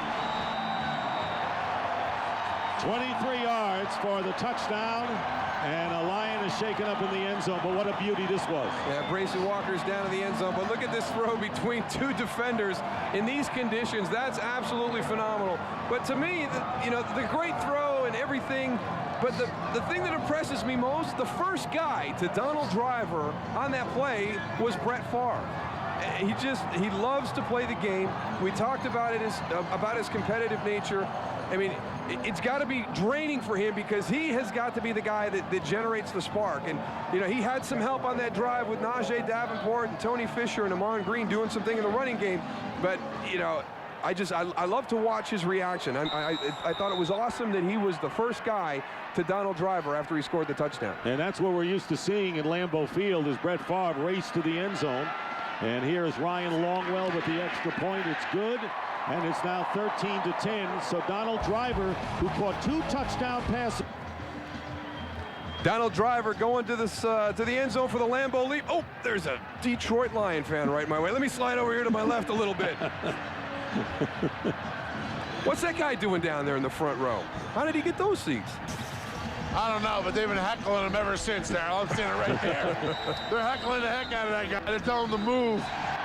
Well, the Packers went 90 yards, and what's even more impressive is that they scored after the touchdown run by Ahman Green was called back because of penalties, so they were not deterred by that. And now the onus is on the Lions. Amazingly enough, the Lions are still in front of this game.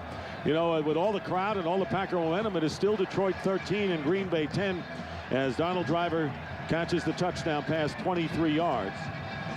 So much riding on this game, because the Minnesota Vikings losing to Seattle at home earlier And the Packers know with a victory can take over undisputed possession of the NFC North with 3 weeks to play. And the Lions know that if they win, they're only 1 game behind in the division.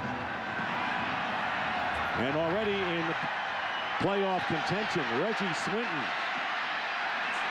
On the return, Swinton busts one.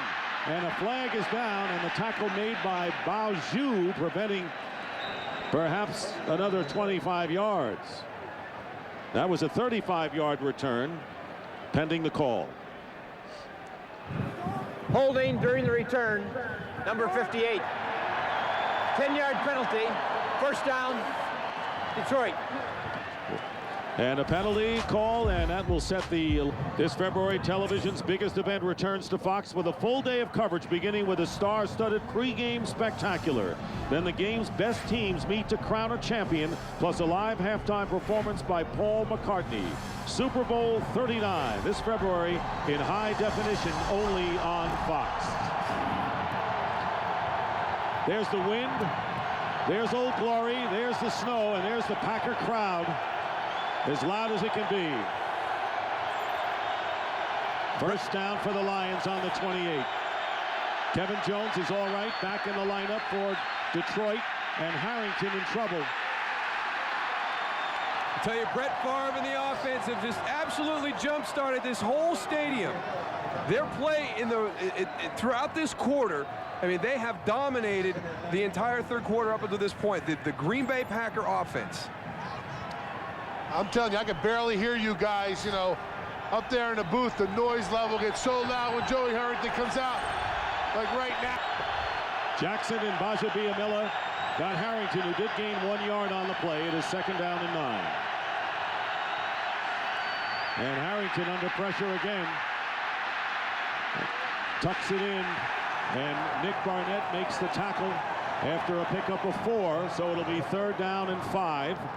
And this is where the Lions are going to try to answer what the Packers have done since this third quarter has started. Now there's Nick Barnett showing his speed. He's in here in the middle. He's going to be back in coverage. He's going to see Joey Harrington break to his right.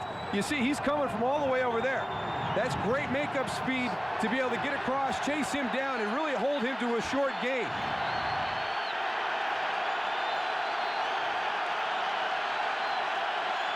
Third down and 4. And the pass is caught by Oz Hakeem, and a first down.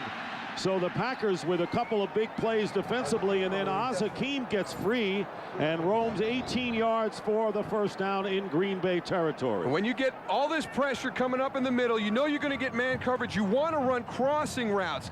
There was like 3 head-on collisions in the middle of that thing. You saw right there, Joey Thomas, he went head-on into Ahmad Carroll. That freed up Oz Hakeem. When you've got somebody who's going to pressure you and come up and jam you and play real tight man-to-man coverage, those crossing routes, you can actually rub defenders off and have them run into each other. That's exactly what happened to the Packers. Kevin Jones, look at that bit of running. First down. Kevin Jones, with very little crease to run ahead, has 13 yards, gets a first down to the 36. Right, he has been the guy that the Detroit Lions thought he was going to be when they made a move to grab him with the 30th pick of the draft last year. He has matured. He has gotten better and better. When they get Charles Rogers healthy on the outside and these guys get an opportunity to play together, they have got a great young skill group with the Detroit Lions. 140 yards today, 196 last week. Another big game the week before that. And here is Harrington going deep, and Roy Williams, who is defended by Harris from behind, cannot hold on. There is no member of the Detroit Lions who have caught more than 1 pass today, including that man, Roy Williams, who has grabbed 1 for 13 yards. And I really thought that he was going to be somebody that would have a big game today, because I felt that Green Bay was maybe overlooking him. And he has not been 100% all season. I don't think we've really had an opportunity to see Roy Williams at 100%, and yet he has put up some very impressive numbers. Because he couldn't play in the first game, I thought they might have not given him the respect that he needed coming into this game, but he's yet to been able to break one. 17 seconds remaining in the quarter. Here is Jones. And Jones gets very little, and that may be the last play of the quarter. Aaron Campman, 3-yard pickup for Jones. And we should be set up for an exciting fourth quarter in a great scene at Lambeau. The end of the third quarter, the score, the Lions 13, the Packers 10. Fox NFL's the fourth quarter in what has been a tale of two halves at this point. The Lions clinging to a 13-10 lead over the Packers. Dick Stockton, Daryl Johnston, Tony Siragusa in typical Green Bay weather the second Sunday in December. And it'll be 3rd down and 8 for the Lions on the 34-yard line of Green Bay. And here's the pass, and it is intercepted by Darren Sharper. And Darren Sharper, who has been playing hurt virtually all the season, makes a big play. And the first turnover of the game, giving the Packers another opportunity. Darren Sharper tore his posterior cruciate ligament. Now you can play through that pain, but it is very difficult. What a good catch, going down and pulling that one up off the turf. And here comes Darren Sharper down the sideline. Look at the guys getting out in front of him. Now he has felt like he has been unable to make the plays because of that injury. He doesn't feel like he's been able to get the jumps on the ball. And who'd have thought that that little guy right there would be up in the NFL, 2000 Pro Bowl selection.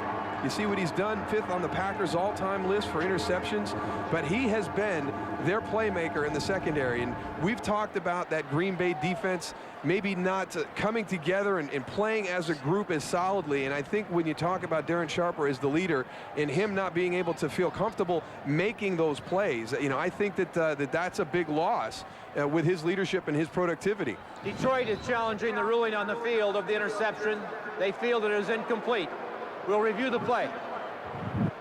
And the challenge by Steve Mariucci, the first by Detroit, as to whether Darren Sharper successfully intercepted that pass.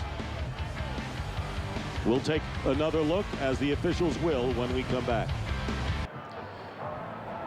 Mr. Stockton, would you like to go first, or would you like me to go first? No, you're the expert. I am going to say that there's not enough for them to overturn it, because you can see him moving his right hand towards the ball. It looks like it's under there. Now, I know that you feel that it touched the ground and they're going to reverse this, but I am going to say that the call will stand, because I just don't think there's enough there for him to overturn it. Well, it looks like the ball may be on the ground. It looked like... walk out on that limb. I don't want to hear any maybes, if, this. It's either going to overturn it or they're not going to overturn it. Tony, get out on the limb. Tony, what do you think? I don't know. I think it's cold as heck down here, I'll tell you that. I'm over here hanging out with a couple of the players trying to get the heater going. Man, this isn't fun. It's not fun. You guys debate it out up there. Stock won't give it. Stock won't go out on the limb, Tony. Okay, I think they're going to overturn it. Why, is that any different than ever? Come on. After reviewing the play, the pass hit the ground before the receiver got possession of it. Thank you very much. Therefore, it's an incomplete pass. 2 for 8 this year. Go ahead, Stockton. That's exactly what you said, right? That's exactly I did. It'll be 4th down. Detroit will not be charged with a team timeout. Tony, I made a late call, but I made the right call. I heard it. I heard it.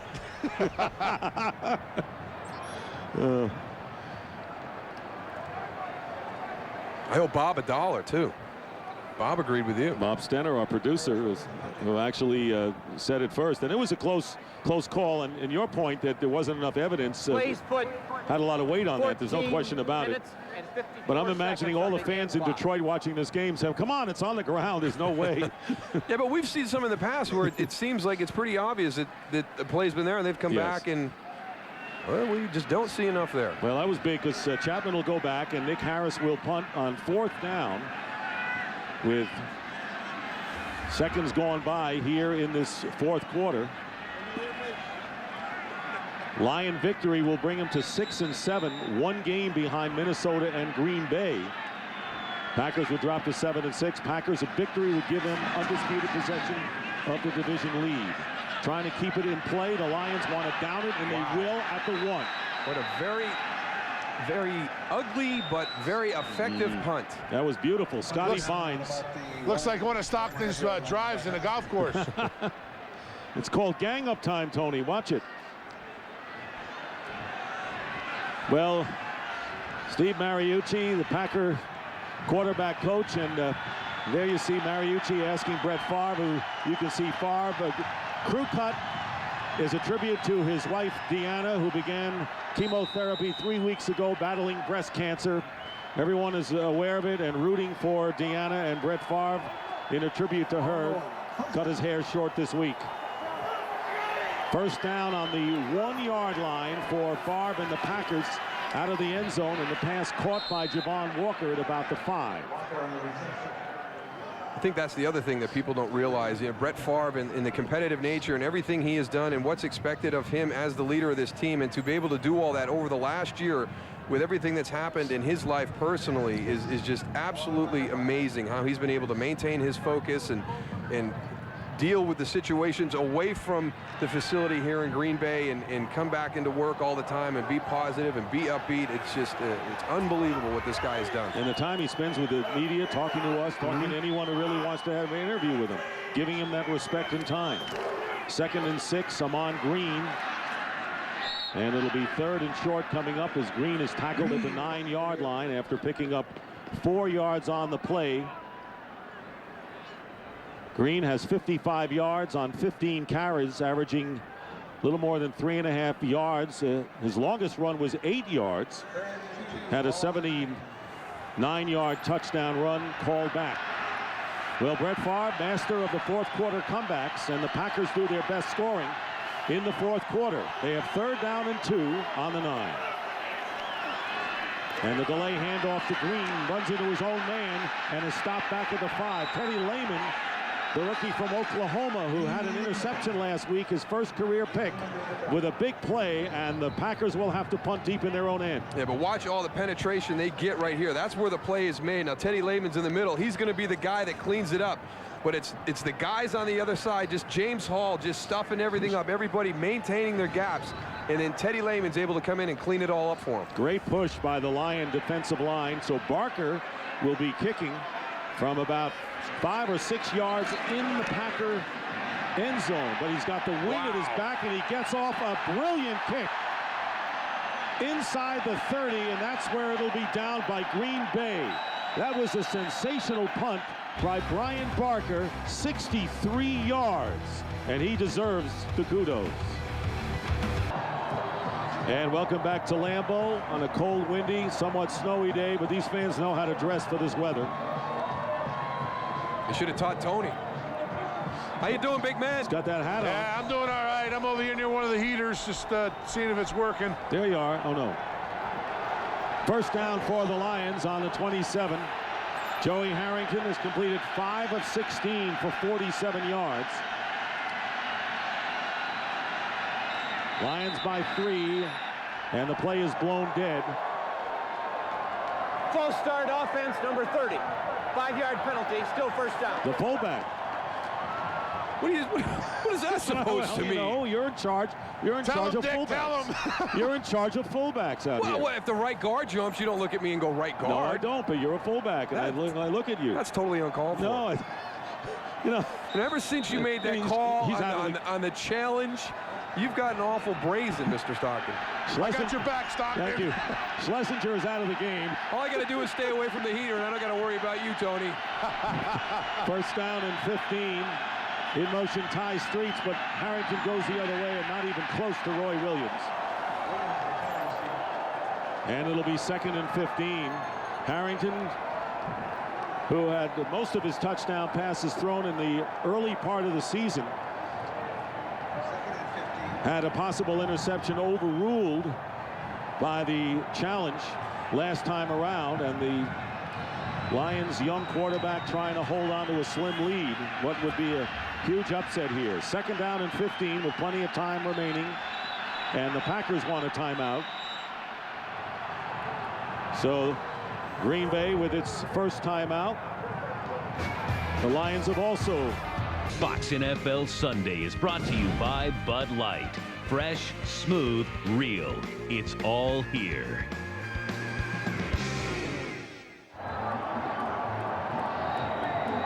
Early in the fourth quarter, the Detroit Lions, who have never trailed in this game, leaving 13-10.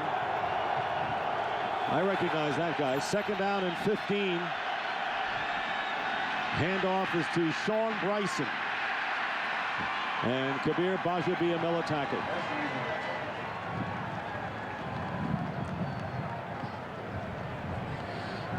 And to those of you just joined us, welcome to Lambeau Field. Dick Stockton, Darryl Johnson, Tony Siragusa, the Detroit Lions trying to hold on. They took a 13-0 lead at the half, and the Packers have scored to come back to 13-10. It's been a day in which the weather and the wind has played a major factor in this game. And the Lions trying to hang on, looking at 3rd down and 13. And Harrington's pass, Sean Bryson was the closest to the ball, and 4th down. And the Lions had momentum in the first half. The Packers taking it over in the second. This is just a good pre-snap thought by the Green Bay Packers. All 3 of these guys are going to get into the screen element. They know that it's difficult to throw the ball downfield to convert a 3rd and 13, so they're aware of what should be coming. They anticipate the screen play. They read the offensive lineman releasing, and they all get up into the middle of it and clog it up. Joey Harrington just got to throw it in the dirt. But going into the wind, kicking has been very tough, as you see there with Nick Harris. And the Packers are going to say, get away from it. They have good field position. And it is down at the 46-yard line. A 30-yard punt. That's where the wind going right into it. Ahman Green and Kevin Jones. Jones scoring the touchdown for the Lions. And Brett Favre trying to get the Packer offense going. And he did there with a touchdown pass to Donald Driver to bring Green Bay to within 3 in the 3rd quarter. So it is great field position for the Packers. 1st down on their 46. 13-10 the score. Ahman Green, the running back. And a play fake. Pass. Caught by Driver. Donald Driver down the sideline and goes out of bounds. Inside the 20-yard line, close to the 15. A 39-yard pickup as the Pack looking to take the lead. I think that's the first time that we've seen either one of these offenses be able to take advantage of the conditions going this direction down the field. Brett Favre finds Donald Driver coming across the field on a drag route. Let me tell you, this guy, since that touchdown drive that they had in the 3rd quarter, when he threw a great pass to Donald Driver into the wind, has just absolutely got this whole crowd on their feet. 5 receptions, 91 yards for Driver. Here is Ahman Green diving to the 10-yard line. 5-yard pickup, Rock Marion on the tackle. Packers know that the Minnesota Vikings were upset at home against the Seattle Seahawks. So if the Packers can pull this one out, they will take over first place by a game in the NFC North. And the Lions, who like all the 5 and 7s coming into today, were alive in the playoffs, know that a victory here could bring them to within a game of first place.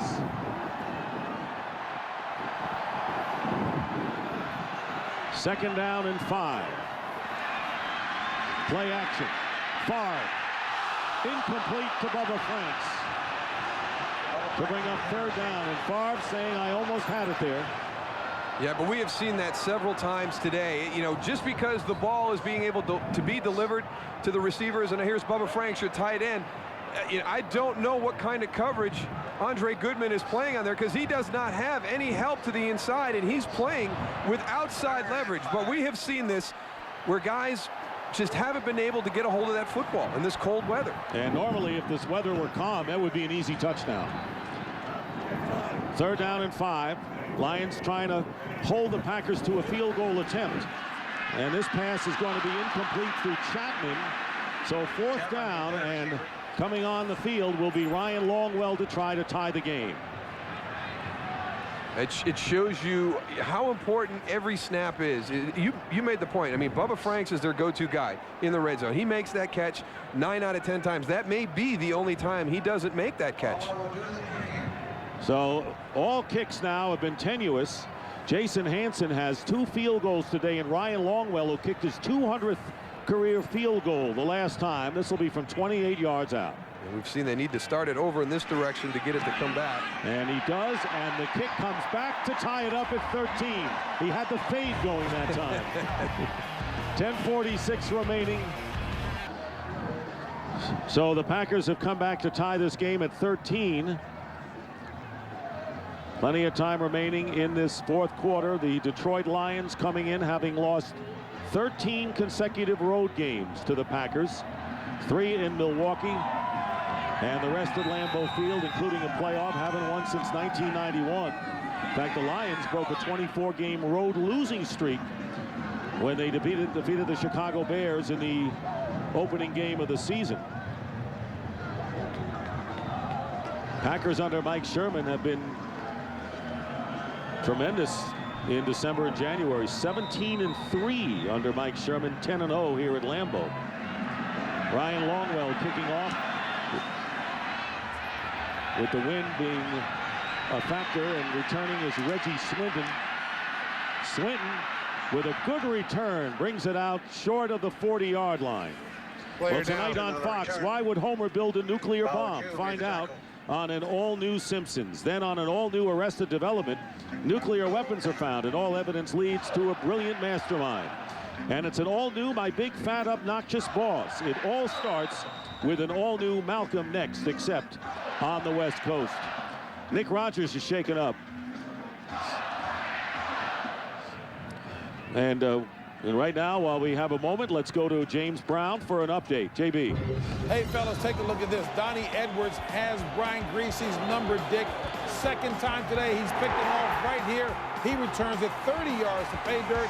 San Diego in a dogfight with Tampa Bay takes the lead 27-21, 4:09 left in regulation. Back to Dick Stockton.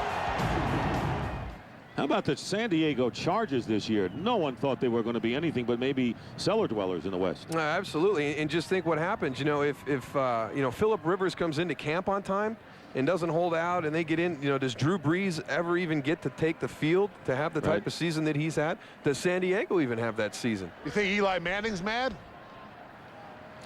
I don't know. I don't know. He might be. No, I don't think he was really excited about going to San Diego. Yeah, and I don't think 1 year really decides whether, you know, you made the right decision or wrong decision. I think you've measured that over a long time. San Diego's done very well, and the Giants have struggled in a huge way this year, and you can see Rodgers being helped off the field. Yeah, the big thing is Nick Rogers is their only backup at the linebacker position for this game. They brought up Steve Josu, but this is going to be you know, one of his first times to be active. So right now they've got their 3 starters and Steve Josu and a very young, inexperienced guy. Yeah, Niall Diggs, of course, as you mentioned, out of there. And there's the handoff to Jones, and the Packers are there. Packers are not letting Kevin Jones get away the way they did in the first half. 1-yard pickup, Grady Jackson, and that's why Grady Jackson is there. When he's healthy, the Packers stop enemy runners. When he's out of there, they run free. Yeah, he's your big run stuffer there in the middle, and when it kind of coincided, you know, they were having some trouble with their pressure package, but also Grady Jackson was out of the line. I mean, you could see how he engages, he keeps his feet going, he can see the play coming. When the runner comes, he gets off the block and makes the hit. 2nd and 9 for the Lions on their 40. Harrington's pass, and it's floated, and Williams can't make the play. Covered by Harris. The only crisp throws I've seen all day were by Brett Favre when he threw it to Driver. Well, that's going the other direction. We're going to get a chance to see the wind. We saw a couple times in the first half, but I mean, that thing is fluttering, and then at the end, I mean, it's like it's got everything it can get to a certain point, and then it just runs out of gas, and it drops straight to the ground. Yeah, when either quarterback throws it towards the Lions bench is when the ball's being affected the most, guys. 3rd down and 9.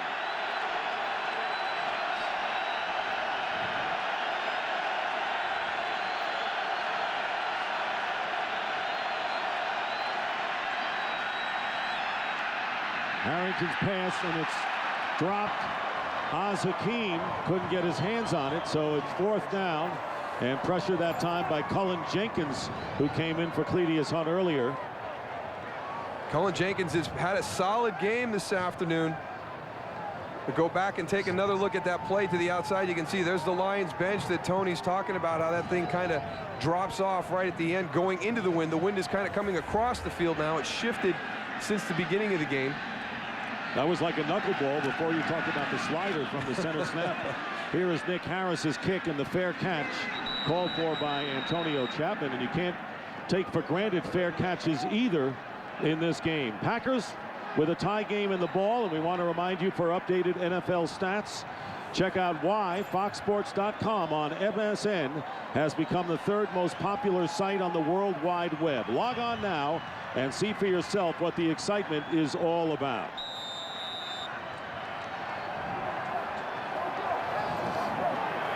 I think for the Lions, every defensive sequence is going to be crucial for them to try to halt Brett Favre. He completes to Bubba Franks, close to the first down.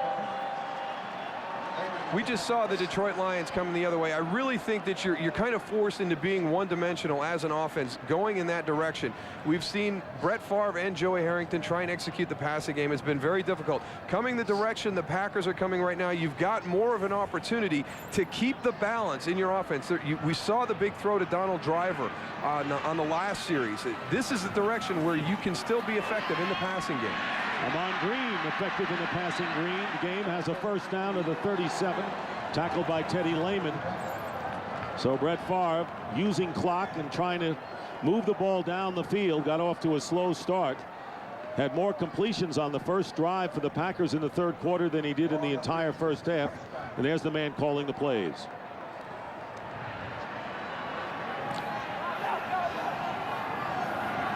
Ball is at the 36.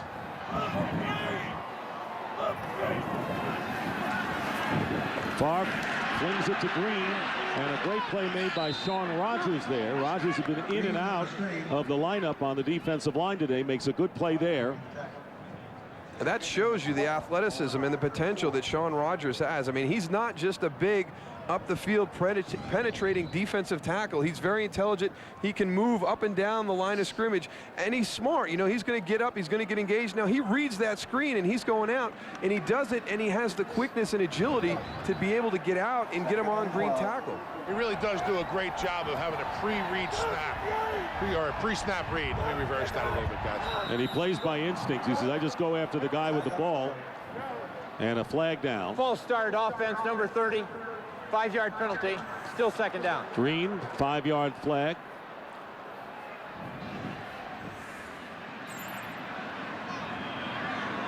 I tell you, this, you got to be, after a game like this, totally exhausted. Yeah, it's so tough playing in the elements up here, and it's commendable to these guys. I mean, it's so hard to keep your focus and your concentration because it has to be so much more than normal. We've seen the drop balls, we've seen a lot of the different things, we've seen some penalties. So at times there's been a lack, but it's difficult fighting through a day like today when you've got the elements.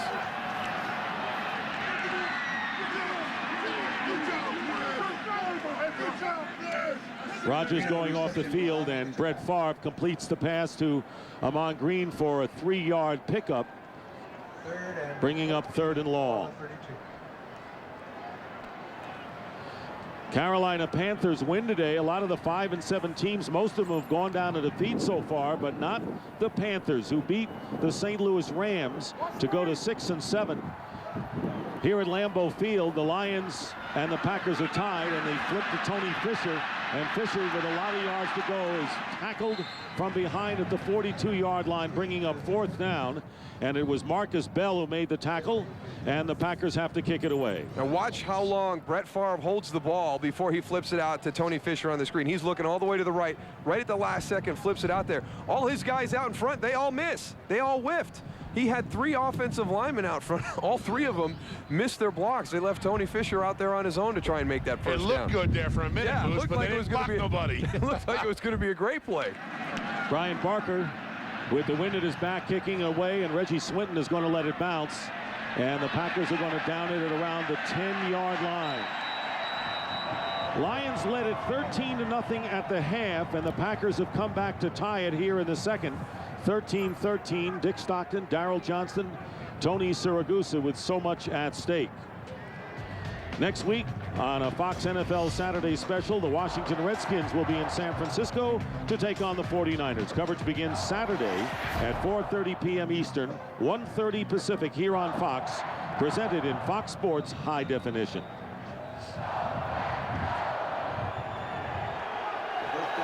Lion victory will move them to within a game of first place and make them a 6 and 7 team. Packer triumph will give them first place in the NFC North by a game, with Minnesota losing. Unable to get going is Kevin Jones in the second half of this game, thanks to the Packers concentrating on the run. That time it was Mark Roman, a gain of 1. You see the guys on the sideline trying to stay warm, all bundled up. But the Packer defense right here, they did a good job gaining some yardage, punting the ball down at this point.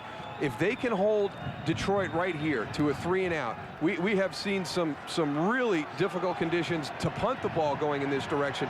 They could get some great field position, only be a couple first downs away from a legitimate shot at a game-winning field goal.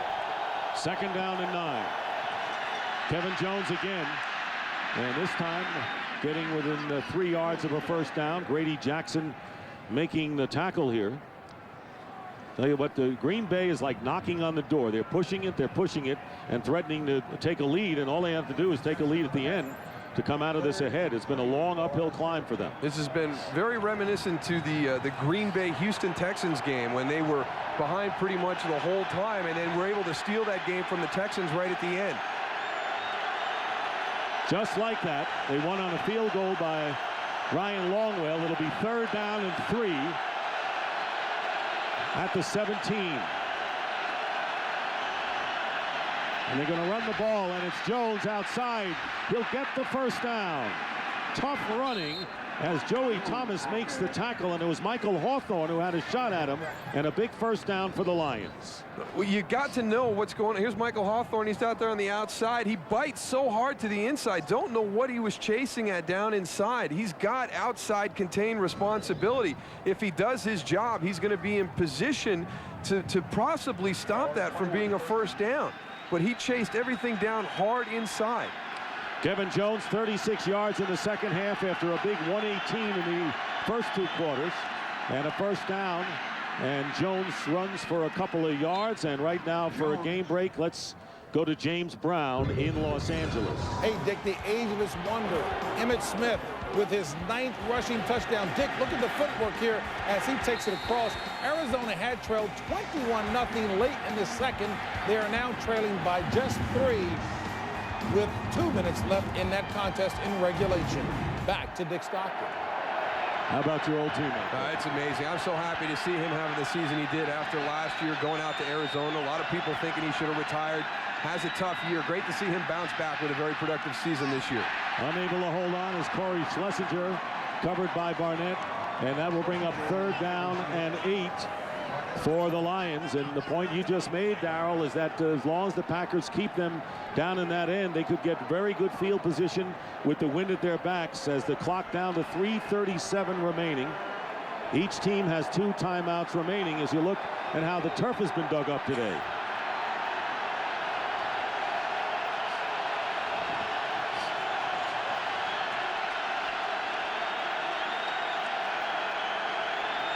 Brett Favre has had the hot hand. Not so much Joey Harrington here in the second half. 3rd down and 8. And the pass incomplete, intended for Ty Streets, and the Lions will have to kick it away. Another one of those situations where it's just difficult to complete the catch. Joey Harrington, that's a very, very nice thrown ball in the conditions that we've seen today. That's a very tight spiral.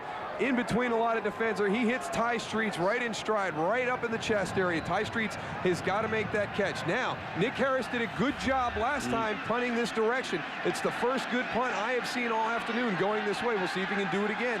Packers are near midfield. High snap from center, and that's all Harris can do. It'll go out of bounds in Detroit territory, and the Packers will have it at the 43-yard line of Detroit. So regardless of the snap here, you just can't kick it well. Look what the wind does to the snap and the kick. Yeah, that ball came back so much faster, and it gets on him so quickly. Watch, this is going to come like right up by his shoulders. He's got to make a difficult catch. He goes for the drop. You can see how the ball blows back towards him. So he doesn't even have an opportunity to extend his leg. He's lucky he even made contact with that. 19-yard punt, if you're counting, and it's a first down at the 42-yard line. Ahman Green picking his way, and he stopped after a 1-yard gain by Earl Holmes. Packers looking to at least get in position for a Ryan Longwell winning field goal here. And the Lions looking for a stop. Mike Sherman, whose team lost 3 home games earlier this season to the likes of Chicago, New York, and Tennessee. But it wasn't Packer weather back then. It is today. Second and 9, play action. And Favre wide open is William Henderson, and a first down for the Packers near the 30-yard line. There's the fullback. If you're going to point them out when they're offside, thank you. I did. Very fair, very sportsmanlike of you. Hey, he gave you a break when Corey Schlesinger missed that pass. Yeah, believe me, I was waiting. I was waiting for it. You noticed that, Tony? Yeah. I thought 2 would be piling on. Yeah, it would have been piling on. So the Packers with a first down at the 30-yard line. 2:42 remaining in the fourth. And on the draw play, here's Ahman Green. And Green gets to the 28, where Dan Wilkinson and Rodgers, or I should say Holmes, is there to make the tackle. The Detroit Lions defensive front has done a good job because this Green Bay Packer offense, the offensive line, when they get it going in the running game, if they're able to get into a rhythm, they're very effective. And they have done a great job on the line of scrimmage because I don't know if, with Green Bay going up against Detroit, I don't know if you want to line up and try and pound it in between the tackles because they've got those big guys in there, Sean Rodgers, Dan Wilkinson. Their strength is getting out on the edge and using the athletic ability of their offensive line, and the corners have done a good job tackling. The linebackers have flowed, so that defense should be commended about shutting down that Packer run game. Without question. 2-minute warning, and we'll be right back. Next week, Fox NFL Sunday begins with America's #1 pregame show. Then Julius Jones, the impressive rookie running back in the Dallas Cowboys, will be in Philadelphia to try to keep their playoff hopes alive against Donovan McNabb and the Eagles, plus other regional action. Coverage will begin at noon Eastern, 9 a.m. Pacific here on Fox, presented in Fox Sports High Definition. 2 minutes remaining in regulation. It'll be second down and 8 for the Packers on the Lions 28. Najee Davenport has come in at running back. Play action. And Favre's pass intended for Donald Driver. And that'll bring up 3rd and 8. I tell you, he's just not afraid to make any throw out there. I mean, a lot of guys pull that ball down. You're at a point in the game where a field goal wins it for you. Dre Bly's got some good coverage on Donald Driver, but, throughout his career, Brett Favre has never lacked confidence in his ability to fit a ball into a tight space. Matt Millen, who's the president and CEO of the Lions, probably said it best about Brett Favre. He says he is not afraid to win, and he's not afraid to lose.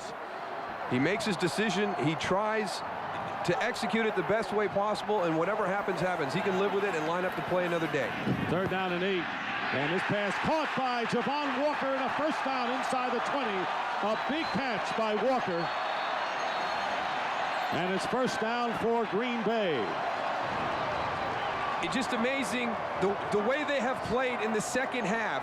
I mean, they were just absolutely dominated in the first half. They didn't look like they were in sync as a team. They were playing out of character again, just like they had last week against the Philadelphia Eagles. In this second half, they have just come together as a team. The offense has created the spark. They've gotten back to 13-13, and Brett Favre has got them down in a position to maybe have a game-winning field goal attempt. And the Lions calling a timeout. They have 1 remaining. Moose, I don't think he wants a field goal right here. I think he wants to put it in. Yeah, you know what? not only for him, but just the fact that is not a given. I mean, they've got a good chance because they're going in the direction of the field where the wind is going to be an advantage for you. But the way you've talked about it, Tony, it's not kind of going straight down the field anymore. It's kind of coming across from the Lions bench. And let me tell you, the longer that kick is, the more opportunity that wind has to blow it. We saw that last field goal by Ryan Longwell, and as you pointed out, Darrell, he had to kick it to the left because the wind swung it to the right. But if you are off a little bit, you can miss that kick. Absolutely. It is not, I would say anything inside 35 yards is nowhere near a given. Here's Ahman Green, and Green gets to the 13-yard line. And the Lions with 1 timeout remaining. And we'll use that timeout here their third and final timeout. Reminder, coming up on the SBC postgame show, JB, Terry, Howie, and Jimmy will have scores from around the league, and the Fox Sports ticker has up to the second scores and stats. Brett Favre in the second half today has completed 16 of 21 for 160 yards and a touchdown. So we can throw that consecutive games at under 50% quarterback rating right out the window. His rating has skyrocketed, and Packers trying to keep the streak alive. They're trying to make it 14 straight wins at home against the Lions, corresponding with Brett Favre's arrival. Mike Sherman and Steve Mariucci battling it out. Packers looking to take the lead in the NFC North, which they can with a win.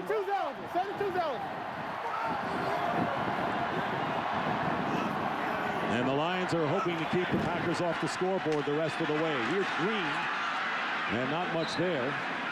As we have about a minute and a half remaining in regulation. Packers still have 2 timeouts left.